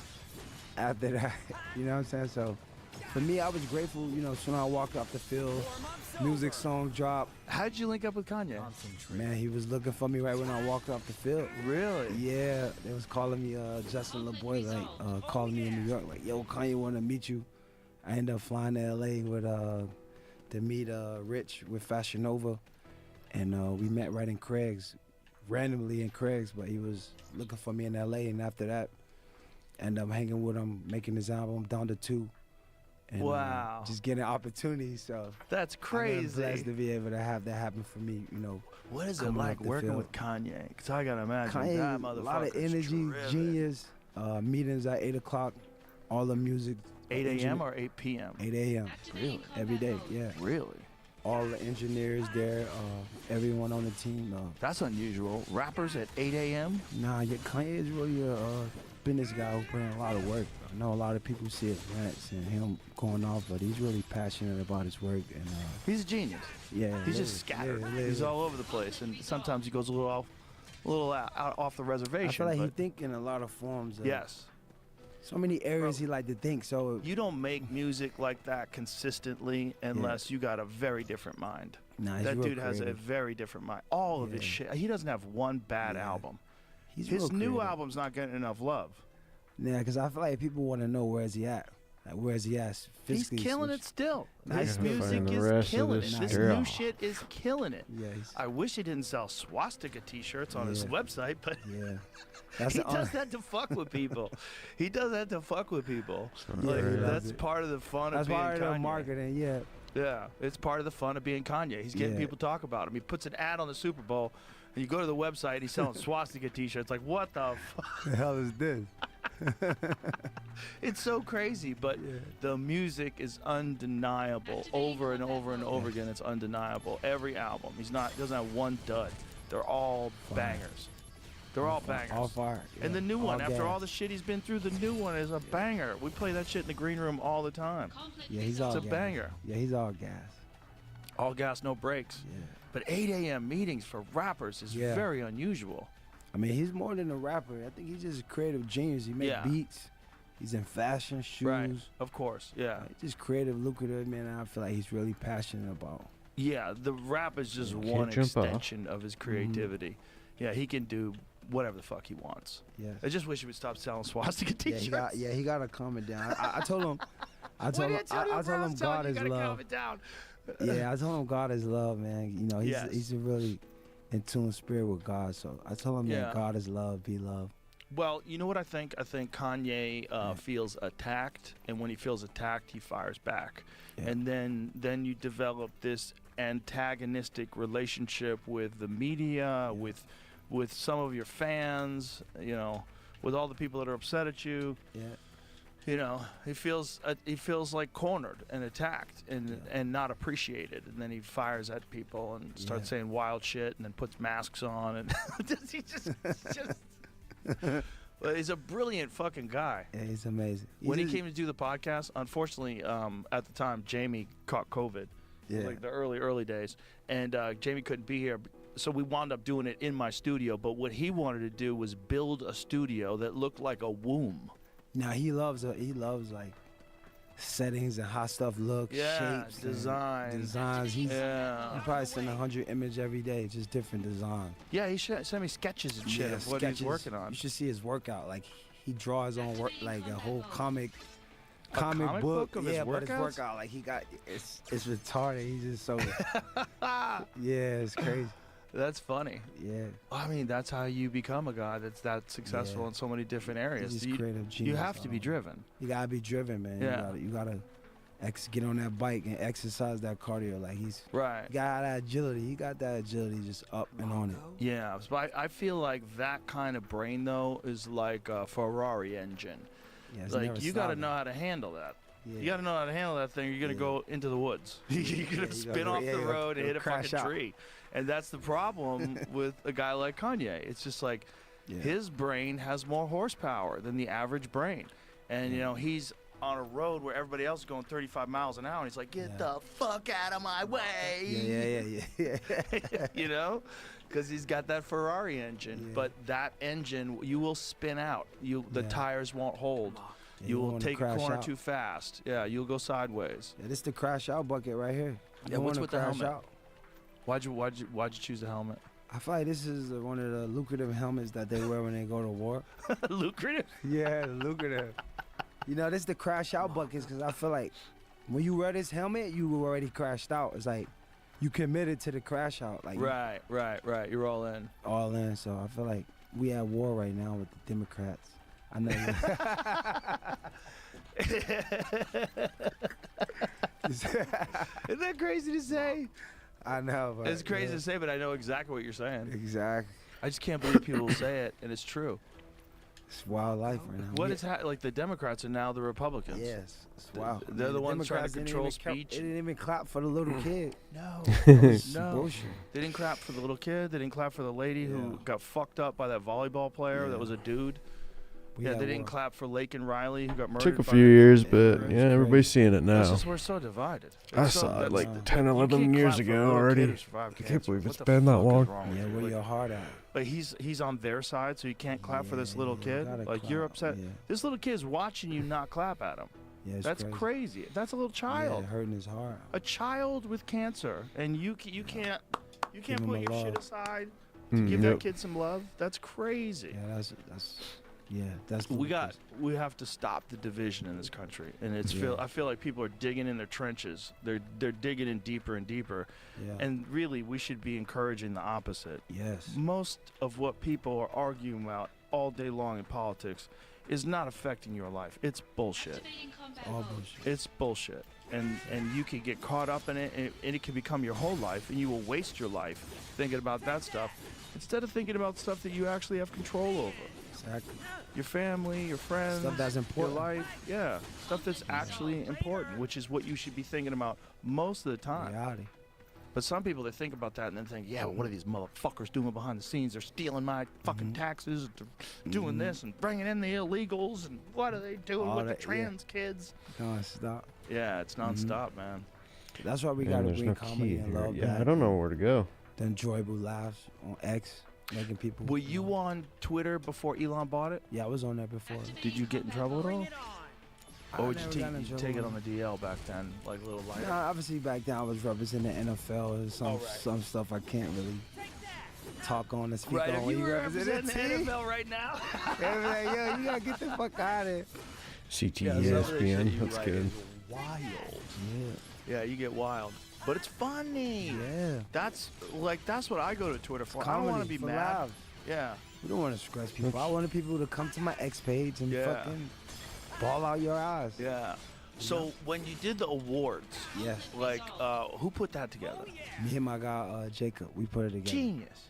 Yeah. Genius. That was And amazing. everybody loved it. It was Everyone huge. loved it, yeah. I think it was bigger than the award show at the Oscars. I feel like we had a lot of numbers. You had a lot of numbers on Yeah. X, man. Like a lot of people watched that. What was the final numbers on that? I think almost 200 million engagement. That on- is so yeah, crazy. Right on the X, yeah. That's so great. But it's fun. People It's are fun, it's starving for exciting. fun. They need excitement. Yeah. A little uncomfortable, but a little cool. Because we Yeah. make the uncomfortability cool when it's like, damn, Also, you're doing it all with a big smile. it's a happiness. Man. Yeah, you're having a good Yeah, time. Good time, making people feel good. Yeah. That's what we need more of. Are you gonna do more award shows? I need to. We need to do more, especially if you're a part of it. If you're going to come support it, of course. I'll support. I'll look. You I'll know get a what I bunch mean? of guys to come too. Come on, we need to do a We'll real fire it up. experience, like a real show awards where we have it. I feel like you could do it every quarter. You could do it like every once a 3 months, quarter. Every yeah. 3 months, yeah. Why not? You get some sponsors. Let's Let's go. go. You know, because like that's a legitimate show. Like fuck all these other award shows. Like I didn't watch the Oscars. There's so much politics. It's just not even Yes. fun. I know they're talking about politics Yeah. and Ukraine and this and Gaza Yeah. and Palestine. Get back to the just- You're making movies. Just make your fucking movie. Right, just go right Make to your the movies. theaters and keep it This is what going. we did. We worked real hard. Everybody, thank you everybody for all your hard work. Yay, we won. That's it. That's it. That's all I want to hear from you. That's all we want to hear. I'm not interested in someone who lies for a living, because that's what they Yeah. do. They pretend to be somebody else for a living. Yeah. Tell me how I should view the world. Yeah. I like to go to other people for that, please. Thank you. You're welcome. Yeah, you fucking people are just just Dickhead. actors. Just because you're famous doesn't mean what you have to say is important. Exactly. Especially at a fucking award show. Imagine like taking your time and you're gonna use that award show to denounce politics and Yeah. proclaim your platform. Like, Just ruin shit. boring, Super boring. boring. Yours is fun. You could have a giant audience. You could have musical performers. Like, Yeah, have a real show. yeah, that man. People look forward to and feel happy Fuck about. Yeah. Fuck yeah. And make people feel good for doing great things, man. Yes. And it's also like the fun thing about you doing something like that too is it lets other people know, like, oh, I could cut loose too. Yeah, you and maybe be a little open. Yeah, maybe have a little I comedy fun. Yeah, maybe someone will pay attention to me. Yeah. Maybe I can crack some good jokes and have some fun. Some good humor to bring people together. Yes. Yeah. Well, that's one cool thing that I am seeing from a lot of former athletes. They're starting podcasts. Yeah, I like the podcast. This world of space. Yeah, it's a good way for guys to just sit around and shoot the shit and be expressive. Look at Pat McAfee. I mean, he's fucking he's killing it. Yeah, Pat take it to a whole new level after the career. Exactly. Yeah, but that's like a great example of what's possible for a lot of former athletes. Yeah. Especially fun guys like you. Yeah. Have you thought about doing a podcast? I would love to. I started a little one, CTSPN, but I think I did it. I feel like I don't want to be the guy that's just talking about. Yeah. I feel like sometimes it get a little watered down when you just talking too much. I feel like as a player, I always was about action. I love to talk, and be funny and creative, but sometimes it depends on what's the seriousness and the purpose coming behind it, or what's the meaning. Oh, believe me, I know. I talk too much. I talk 4 or 5 days a week sometimes. No, but your opinion's really good. I like seeing you give your opinion, and you always real. You're a realist. I try to keep it real. Yeah. Keep it official, or tell the truth how they feel, and so it's always amazing to be here with you on the experience here is real. Well, I feel very fortunate that my job depends on me being real. Yeah. So you don't have an option. But a lot of people can't really pay that price. Like, how do you come to a source for yourself where you could just be 100% genuine about like how you feel and who you is? I kind of always have been that way. I think that's my CTE. I love that. That's your trauma, just being your real self. When I was young, man, I got hit in the head a lot, and I think all my years of sparring and fighting, I think rattled something loose. It rattled the give a fuck part loose, where it's like I don't care as much if other people are mad at me as some people do. I don't care as much. I mean, I don't like it. I don't like it if people are upset at me, but it doesn't ruin my life like it does with some people. I can just stay true to yourself. Yeah. Whatever. Also, I think I have enough real world perspective to know what's actually important in this life. And it's not really necessarily other people's opinions, especially the type of opinions of people that get upset all the time about everything. They're not valuable opinions. So even if they're making you out to be the worst person that's ever lived, like, according to them, but they're idiots. Like, you have to be able to have perspective, and if you feel a certain way and you don't tell people, if you think a certain way, you don't tell people, you're doing a disservice to you. You're doing a disservice to them. Like, nobody's benefiting from that. Nobody. No one's benefiting. I really have no idea where I'm supposed to go. So how do you handle criticism? There's 2 more things, but I don't know where they're at. Handle it with the achievement, right? Just don't say nothing, right? Just keep on going. Just keep going. Achieve more, right? Yeah, this thing called life gonna keep on rolling. just ignore it.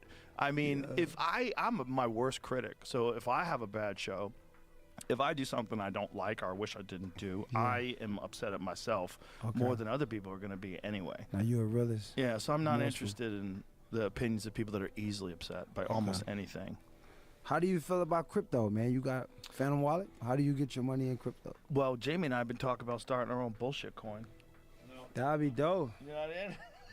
Not bullshit coin? I thought you were going to do a pull it up Jamie coin. No. What about the butt coin? You heard of butt coin? No, what's butt coin? The Dodginal Dodge coin?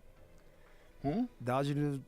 I read a shirt today, Dodginal Dodge coin. I mean, it's a bunch of coins. There's like a million coins, right? Yeah, it's like a million. How many coins are there? How many meme coins? It's over? Yeah. What do you mean? The meme coin? It all fell apart when? This week? Yeah. Jamie? For real? Everything fell apart. Why did it fall apart? Because it's nonsense. I hope we didn't ruin it by talking about it. Could have. I don't know. I'm thinking about launching a meme coin. I don't know. I'm not making Portnoy kind of exposed it. It's over. Because Portnoy was the only one that was looking at it going, am I going to jail? Like, is this legal? Yeah, I feel like you should. I was thinking about launching a coin myself that's really legit, that you don't own, you don't sell it, you don't rip it. That way, if it tank, they make their money.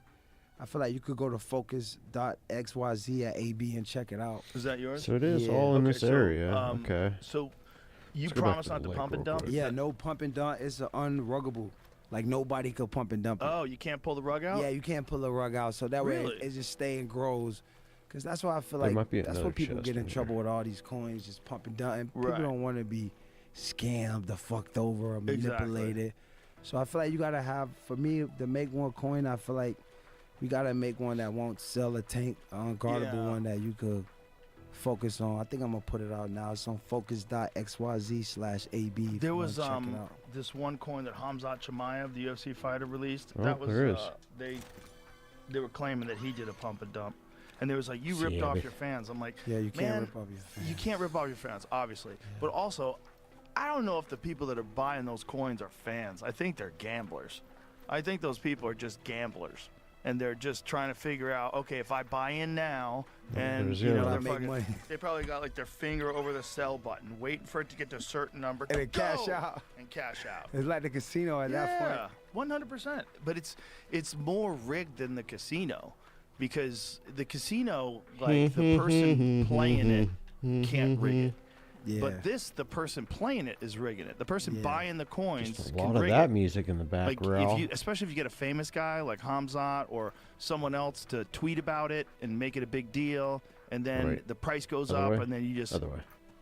pick a peak number, and when it hits that think. number, you're like, Or no, that's I it. think that's Yeah, right. you can't fuck people over. People, no one's feeling good fucked without their No, decision. but also, who are these people, and why'd they think they were gonna make money on bullshit coins? Yeah, I don't Like, get what is? Are we? You know what I'm saying? Like, Yeah, what is it? are we mad at the casino when someone blows all their money playing roulette? No, we're like, well, that's what you signed up for. Like, Yeah. you could have won money. Like, people win money on roulette, Yeah, they or win they money. don't.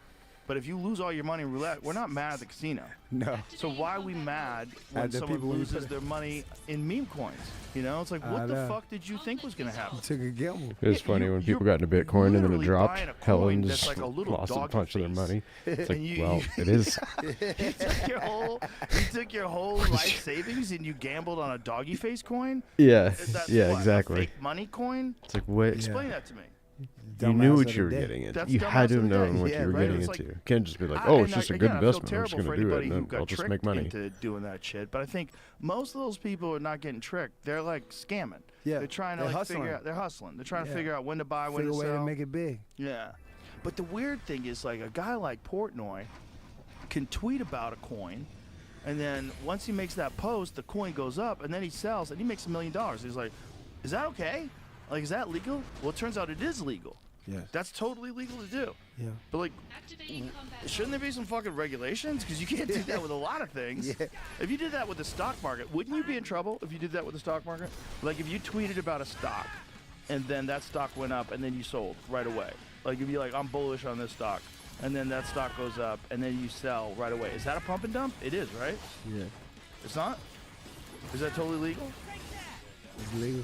Talk in the microphone, bro. No idea why that wouldn't be illegal, but that's you can't. That's not pumping. You're But not. but you're promoting it, right? That's not pumping. No, pumping literally is you're putting money up. Okay, so you're putting money to elevate the price. It has to be seen. There has to be something Right. to look at. Yeah. So that's the question. So it all starts out with some real money. Yeah. Right. Yeah, you gotta put something in on it. You can't just start off. You gotta have your money. How much money? How Like- much ever you could put. How much does a coin like? It all starts. Literally depends. It's over. I'm telling you, It's this is on you. over. It's not worth learning it now, but. Jamie's funny. It's over. You know what that means? That means Jamie's stockpiling. No, I'm He's trying literally- to bring down I'm the price. trying to tell you. Don't you feel it? He's That's trying what to he's get it doing. low and so Yeah, he yeah, can yeah. get the Well, I thought you got trying me to there bring for a second. If I was, that's I know not what how you- this game bro, works. I It's know what literally you're the doing, man. Why opposite you of how it lying? would work. If You don't that's have to what I lie was to trying us. do. We love you. All right. I seen you get high with Elon Musk on here. He hit the joint and it's like Allegedly. he hit the allegedly. Yeah, alleged. I like that. He got in Alleged. trouble for that Genesis I don't is know. a because he has top secret clearance. Yeah, I figured he was. That was Think about that. We can't show that on YouTube anymore. YouTube Okay. is YouTube is not like in the smoke. Right now. YouTube is taking some All right. some precautions. Protecting Make sure people base from smokes, themselves. man. So 56. this is the stuff that you cracker have pack. is Yes. legal in 50 states. Yes. I don't base even want to smokes. ask how. I just trust you. Base smokes. Base smokes. How's it make legal in legal. 50 Alright. states? I'm gonna ask This how. might be How? important. Right. Find Base the smokes. end of the journey. Importante. In my own salvation. Oh. You're late. Loveless again.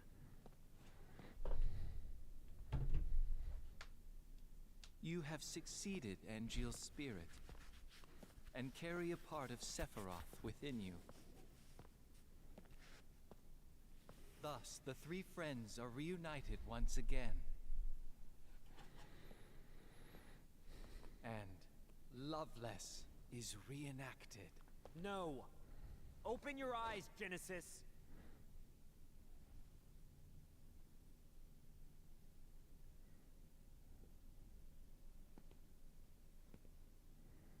When the War of the Beasts brings about the world's end. I've come here to help you. The goddess descends from the sky. Wings of light and dark spread afar. She guides us to bliss, her gift everlasting. What is that? The gift of the goddess. A heavenly boon found only in Benora. I thought the cells were the gift. There are various interpretations. I don't understand. To ponder the mystery is in itself a gift. We will all join the life stream. You are no exception. The planet has become my guardian.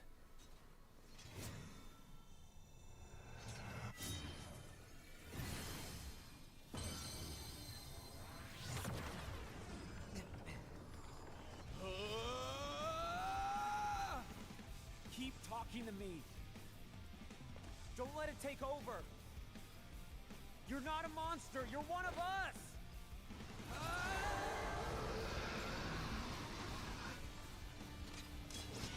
Damn you!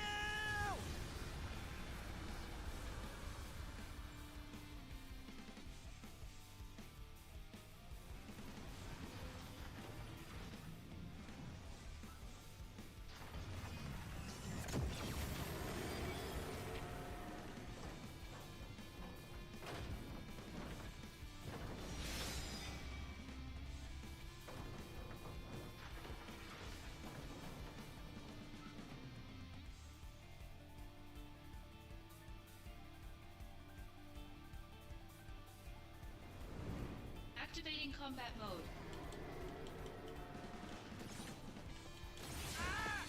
Oh.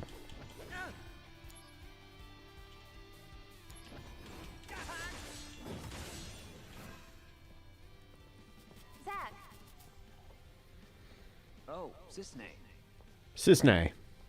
I'm just about to head back to Midgar. I see. Meanwhile, we have to clean up this mess. Zack, about Costa del Sol, I was actually... Don't worry about it. It's all water under the bridge.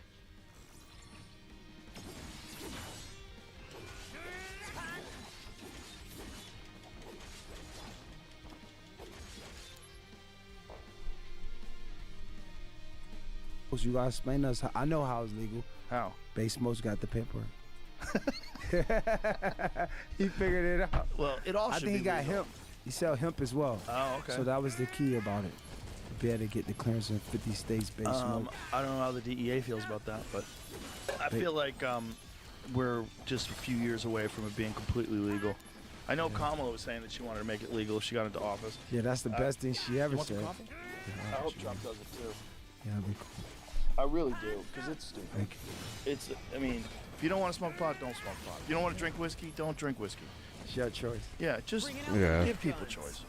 Don't tell me it's all bad for you. Stop. You don't know. You Yeah. don't know. You obviously don't smoke weed. Shut your mouth. You dig? It's gonna make you lazy and ruin the children. No, you have lazy kids. You get kids high, they get paranoid. When they get paranoid, they work harder. Like, oh, I gotta get my shit together. Yeah, you start picturing yourself old in your deathbed. Like, what did I do? Like, oh my God, I gotta get to work. Get you going. Sometimes a little paranoia is good for you. Yeah, you I need like that. it. I'm gonna put that fire in you to get going. Yeah, comfort is the worst poison that a man can consume. Don't seek comfort. No. Gotta commit to be the difference. Yeah, you can enjoy comfort when you earn it. You know, long day's work. You want to come home, sit in front of the television, watch a little Netflix, have a good time, have a nice meal at a restaurant. Yeah, you earned that. But don't think that's what you want out of life. I just want to retire and drink. Jordan Peterson talked about this. He said, "What's your vision of retirement?" He's like, "Is your vision? What's your vision of retirement? Beach, drinking margaritas. Like, how long do you think you can do that for? Maybe a day. Yeah, 2 days, a week, 2 weeks, Life and then is always you're going to be depressed. Yeah. You have no purpose in life." Yeah. I think the problem really is that a lot of people don't have any purpose while they're working. Like, a lot of people aren't fortunate to pursue a career in football and to be, you know, a podcaster or something they enjoy. They're doing something that sucks, so they can't wait until they don't have to do the thing that sucks. And they think, oh, I could just be free, just to lay around and do nothing. Like, man, you better find something to do. You better go play golf. Life's always about being driven. The moment you think is you can stop and just not do nothing, then you're going to be stopped. You got to keep going. Exactly. Yeah. That's what I tell all my friends that start getting successful. You know, people are like, oh, you made it. You can relax now. I go, listen to me. There is no made it. That you is, made it when you're done. There's no made it. Made it is not real. It is just life. Exactly. You're Never living ending. life. You're successful. Good. That means you have an obligation to work harder to keep it rolling. Yeah, hold up. That's standard. You got to stand it to it. You got to keep going. Yeah, it's you got to never push it ending. harder now. But there's no made it. There's no fucking holding hands and walking out into the sunset. That's just the mentality for people in that contentment, just wanting to be content in regards of everything's done, right? You know? Yes. They want to get off work. Exactly. That's what it is. They want to get off work They and want relax. to go do some on their own time. Yeah, because most people are not really living. They're just surviving. Okay. They're just existing. Doing what they have to do. Yeah. And the only time they feel like they're living is when they're hanging out with their friends. Having fun, relax. But you can't do that professionally. So you gotta find something. You gotta find something you enjoy as much as your hobbies. Figure out how to do that. You gotta live life, you know what I mean, healthy. Yeah. Exercise, what you eat. Yeah. You know what I mean? Yes. When you first started posting wild shit on Twitter, did anybody ever call you and go, "Hey man, Of you gotta course, stop"? everyone. They're like, bro, what the fuck? They're like calling my phone, like, bro, you idiot. You calling people crackers now? What the fuck is wrong with you? Right? Like, bro, it's an uncomfortable sense of humor for comedy, bro. Well, cracker is the most benign of all insults. That doesn't work at all. That's what I'm saying. It's like everyone loves crackers. Yeah, no Ritz one's crackers, upset. Cheez-Its. Yeah, no one's upset. I just feel like when I first started, they're like, what the hell is you doing? Yeah. Or faggot of the day, they're like, whoa. Yeah. You know what I mean? I was like, you know what? It's not meant to it's meant to bring people up to say like, yo, we could have a funny moment. Like For fun. Yeah. Yeah, fun. Yeah, enjoy yourself, man. Enjoy yourself. Yeah, we need a lot more of that. And but I think, you know, we were conditioned because of the way the old Twitter worked to be very careful of what Cautious. you said, very Yeah. cautious of what you said, and also there was real consequences. Yeah. You wouldn't just get banned from Twitter. You might get banned from Facebook and everything else as well, and then get labeled a dangerous 100%. person. I remember when one of my football friends, Bashar Mendenhall, back in the days, he tweeted, it was like 2012, he tweeted about like 9/11 when he was playing. And I remember right away, they had like the feds calling his phone, newspaper. It was crazy. What did he say? He just like, I don't think we should be celebrating the death. I think the death of Osama bin Laden. I think it was for the 9/11 attack. I think in 2012, I think we just killed him. America just had killed him. So I feel like he tweeted something, and it was like, that's when Twitter was like, you was limiting what you could say. That was a prime example of, you know. And did they attack him? Yeah, attacked him all over the news. I think that was his last year with the Steelers. Really? Literally. Is he still They not got dead? rid of him because of a tweet. Yeah. God damn. What did he say? Did you Well, find out what he said, Rashard Jamie? Mendenhall said a 9/11. Shout out to Rashard Mendenhall. That's my brother. Yeah, that was a dangerous time to say controversial shit. You'd lose your whole career, and you couldn't get it back. Yeah, it'll be over. You couldn't get it back then. No, I mean, you it was couldn't get it back. there was nobody rebounded from those days. Like there was people that had like big public personas, and then they kind of got removed from the conversation. And even when they got brought back years later, they were so Still devastated out of by it, yeah. So yeah. traumatized. They had CTE by that time. Like legit, they have Yeah. trauma. Like you're legitimately worried. So what does he say? Mendenhall's post day after Bin Laden news broke said, "What kind of person celebrates death? It's amazing how people can hate a man they have never heard speak. We only heard one side." He also tweeted September 11 attacks. "We never know what really happened. I just have a hard time believing a plane could take a skyscraper down demolition style." The latter post was eventually removed by Mendenhall's Twitter page. Wendy's offering was a different story. I appreciate those who've decided to read this letter and attain a greater understanding of my recent Twitter posts. I see it have gotten misconstrued, and I wanted to use this outlet as a way to clear up things that do not truthfully represent myself, what I stand for personally, and any organization that I'm a part of. First, I want people to understand I'm not in support of Bin Laden or against the USA. I understand how devastating 9/11 was to this country and to the people whose families were affected, not just in the USA, but families all over the world who had relatives in the World Trade Center. My heart goes out to the troops who fight for our freedoms every day, not being The certain funk if is they will that? have the opportunity to return home, and the families who watch their loved ones bravely go off to war. Last year, I was grateful enough to have the opportunity to travel overseas, to participate in football camp and put on for the children of youth.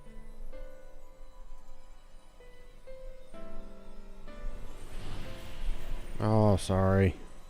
Just ruining stuffs. So he's in the live stream. But yeah, who was the chick? Never seen her before.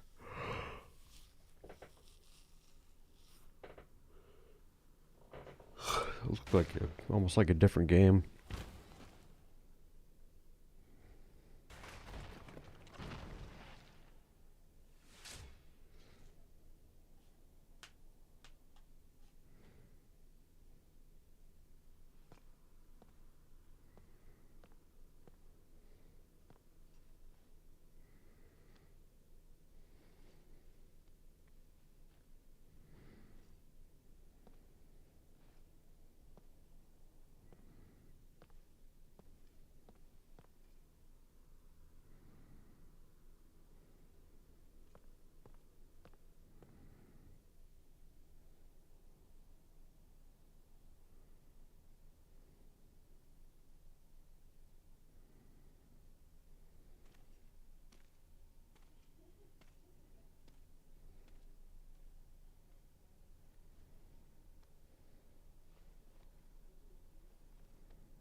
Shinra attacked us. Save your strength.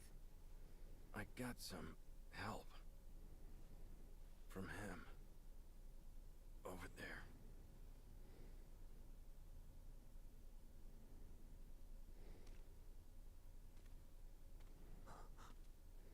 It's you.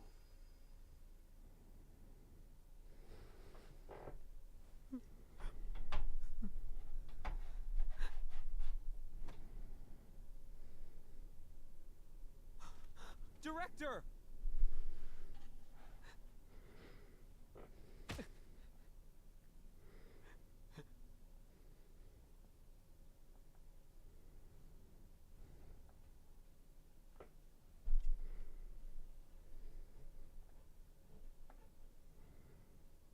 Thank you.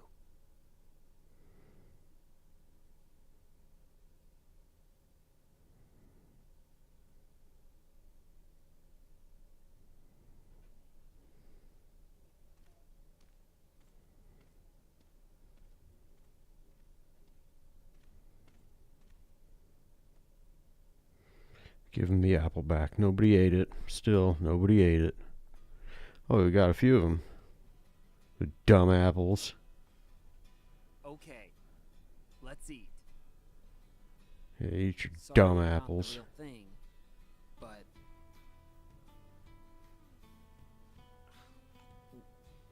Is it good? He's still alive? The gift of the goddess. this apple?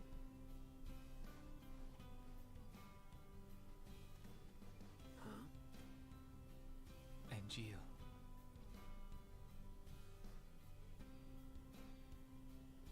The dream came true.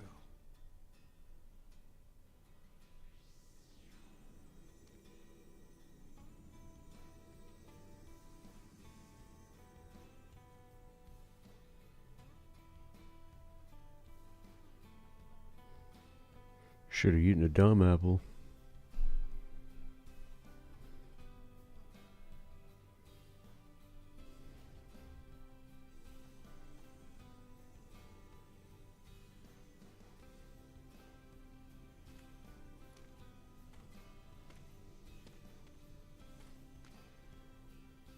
Better hurry up. They're all about to start live streaming away.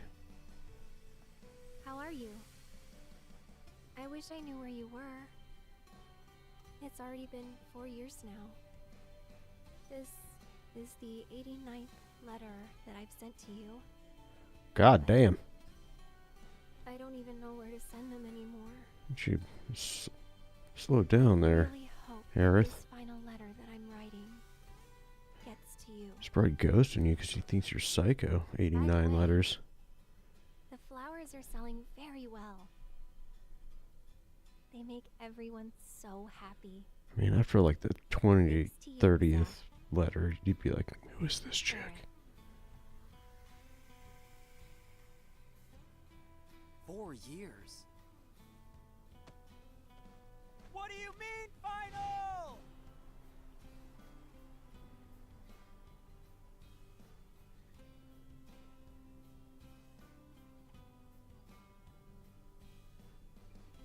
Aerith, wait for me.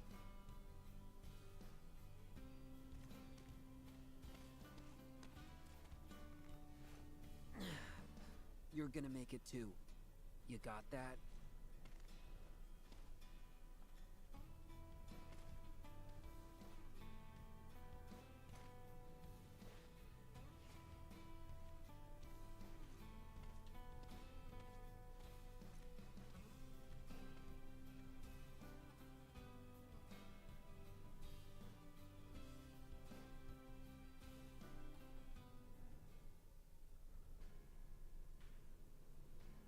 This must be an important matter if they are sending the two of us. Apparently the subject will become our brother. Is that so?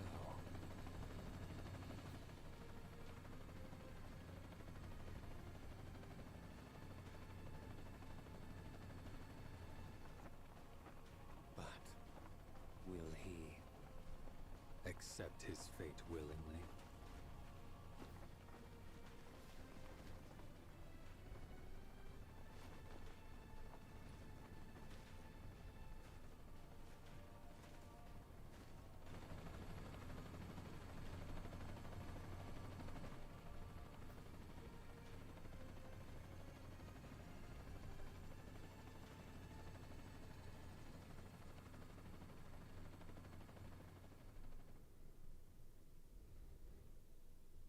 Even if the morrow is barren of promises, nothing shall forestall my return.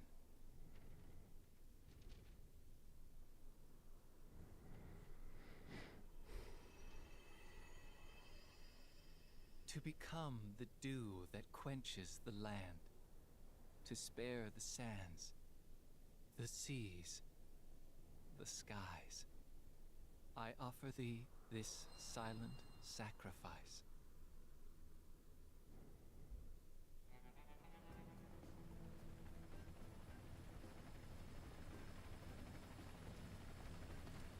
Cissnei! The army's mobilizing. Find the targets before they do. Understood. The army won't be as subtle. I want them alive. You hear me? You're going to save Zack's life. Of course. I haven't even told him my real name. Help them. Cissnei, I have letters for Zack. 88 of them.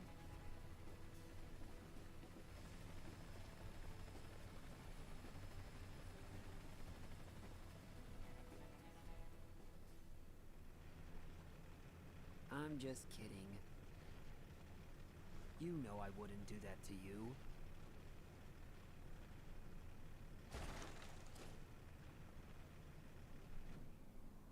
We're friends, right?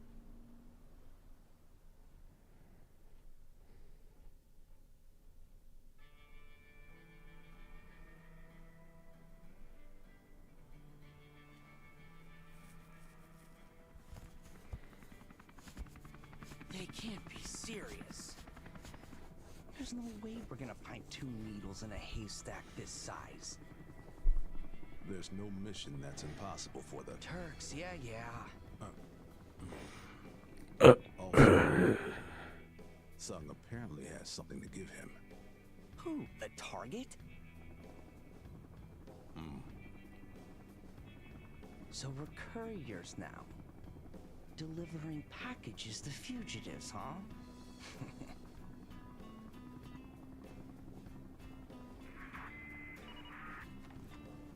Reno, Bruce, status.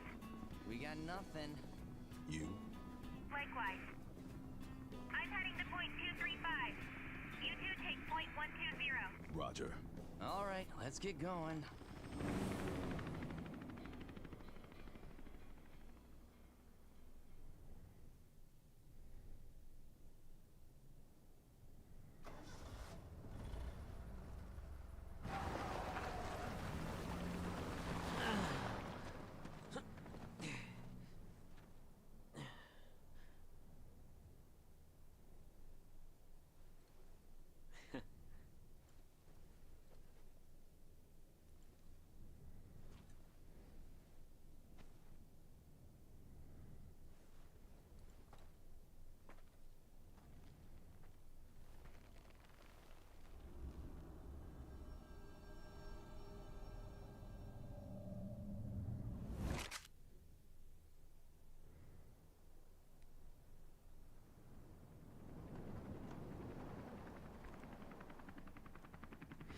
And here we go. Make sure that this is recording. Boy, oh boy. The price of freedom is steep.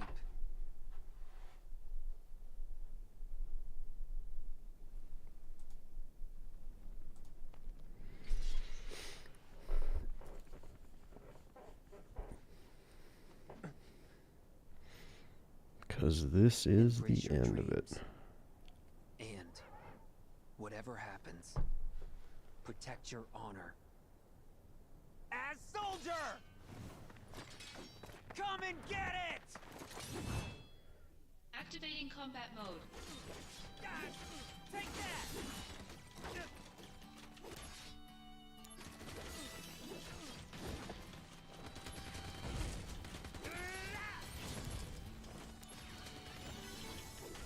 I want to see how long you can hold out. I'm Cisne. Here's a present. So, Sudden emotion? where's Or Angel? maybe Ready to go. already Understand now why Lots within Sephiroth each chose person. yes. So get away safely. Zach, I gotta go.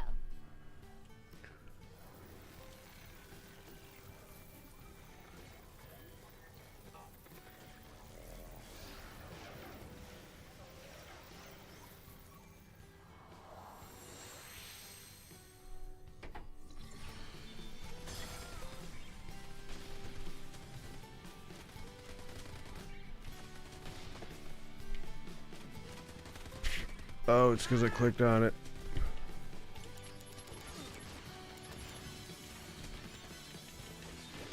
Save myself. Holy piss.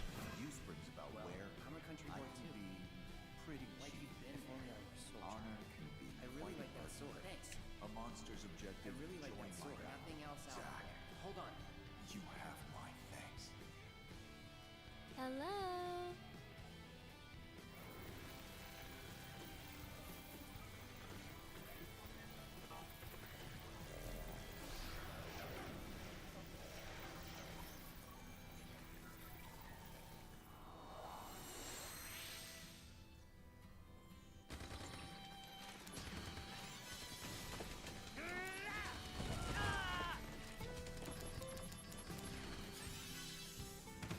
I cured myself.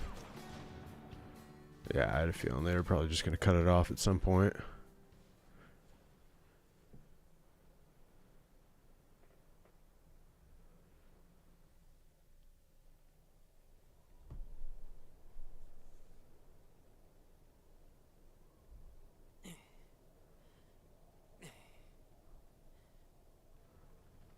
It's actually decent timing because I got to wrap this up.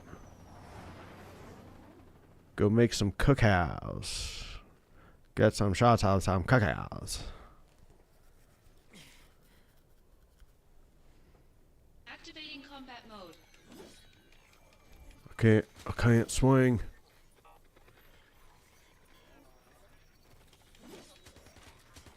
That's a pretty weak swing, brother. Oh, I got him.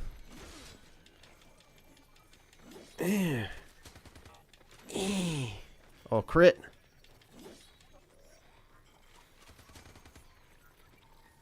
Coming after you, bruh. This guy's invincible.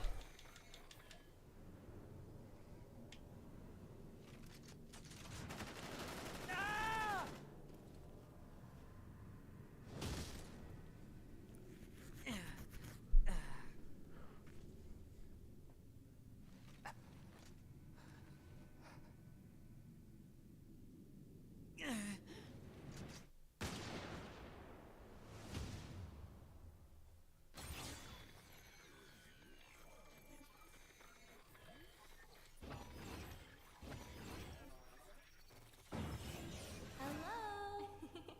Don't worry. That's right. But want to hear? Not scary work at all. Stuff? Will I see you again? I'll be here.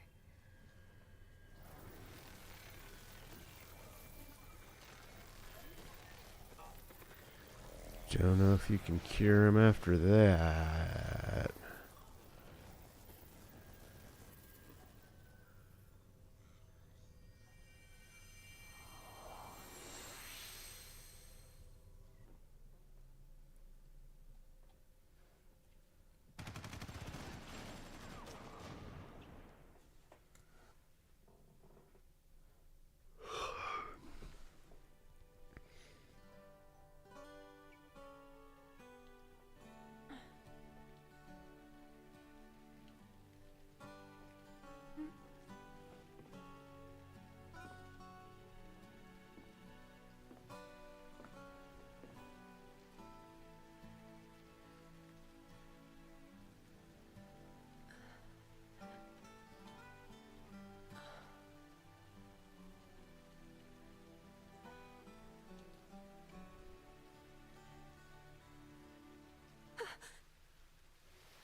He's gonna walk this one off.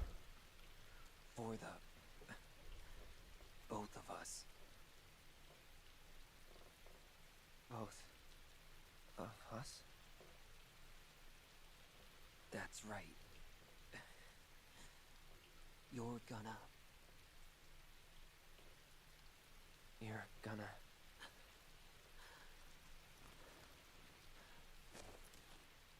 live.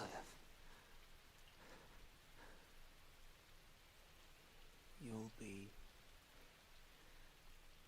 my living legacy.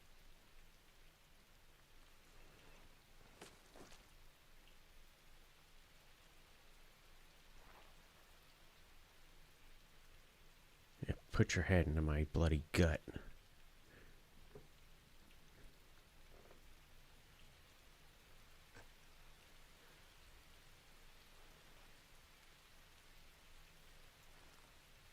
My honor. My dreams. Saddest part about it is he only got to use that sword for like a day or two, it seems like. They're yours now. I don't know what the time frame was on that, but it was short.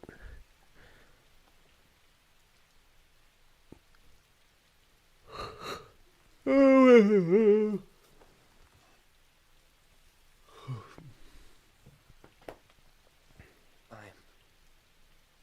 living legacy.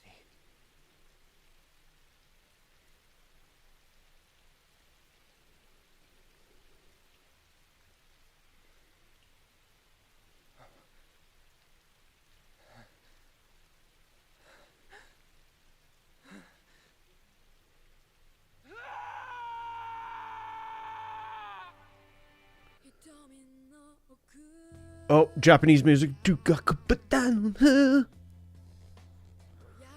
Oh, I was expecting more of like a banger out the gate.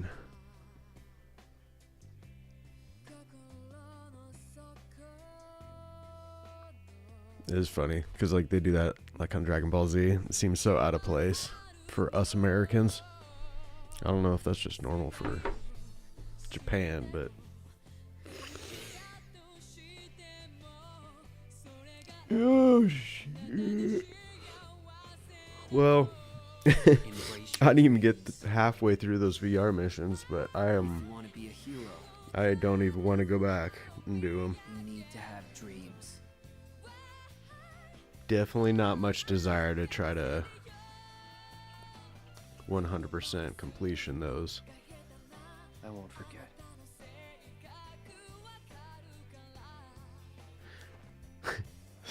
Music kind of ruins it.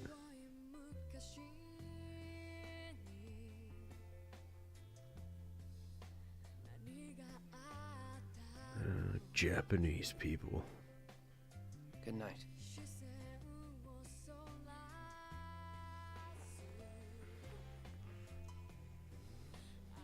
Zach. It was alright. Like, I mean, I like the story of the prequel of Crisis Core. It was decent. It was weird though, just like the mutations. It focused a lot on Hojo and the mutations. And just Genesis. I guess I get it a little more now. Frightened her. Because it's really honing in on the pure cells that don't degrade. Zack had him and Cloud had him. Apparently Cloud's the last one to have him. So I didn't know that the first time I played this, so that makes a little more sense now as to why they were focusing so much on Hojo. But all in all, Rebirth was amazing. This is just kind of, I'm glad I didn't pay full price.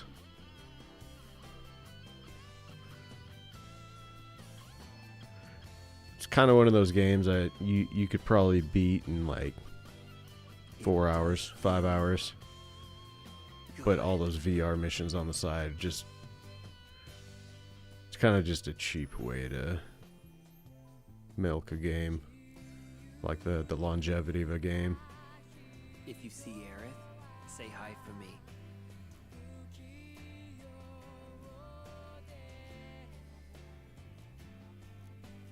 But if we know anything about Final Fantasy VII, they have milked the living hell out of it. There's so many different renditions of Final Fantasy VII I've seen.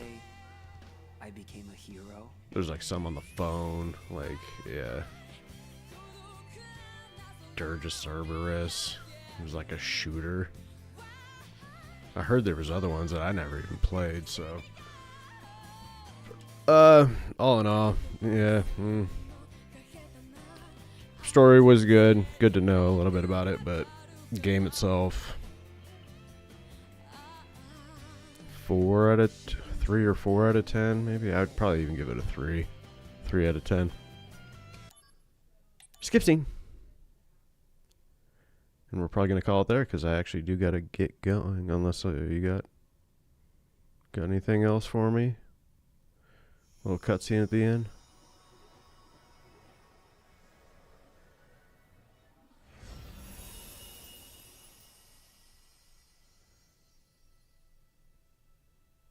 Bing bong bing. Have we seen this? This is almost like real life.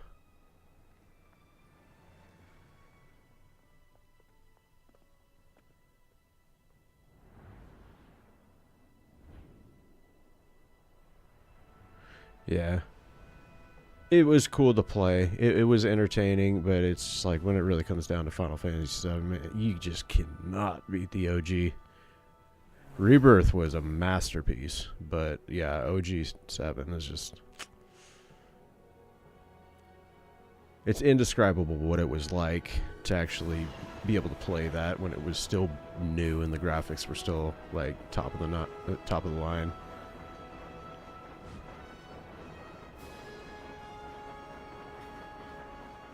Like it was a experience that I have never felt with gaming. It's like nothing has really touched it. First class.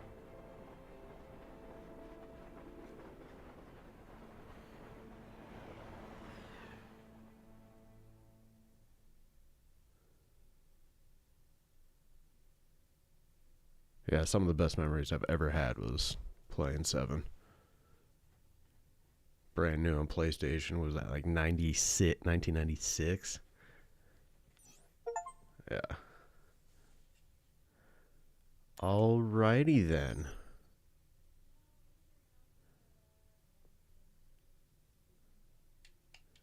I don't know if I want to. The replayability on this is kind of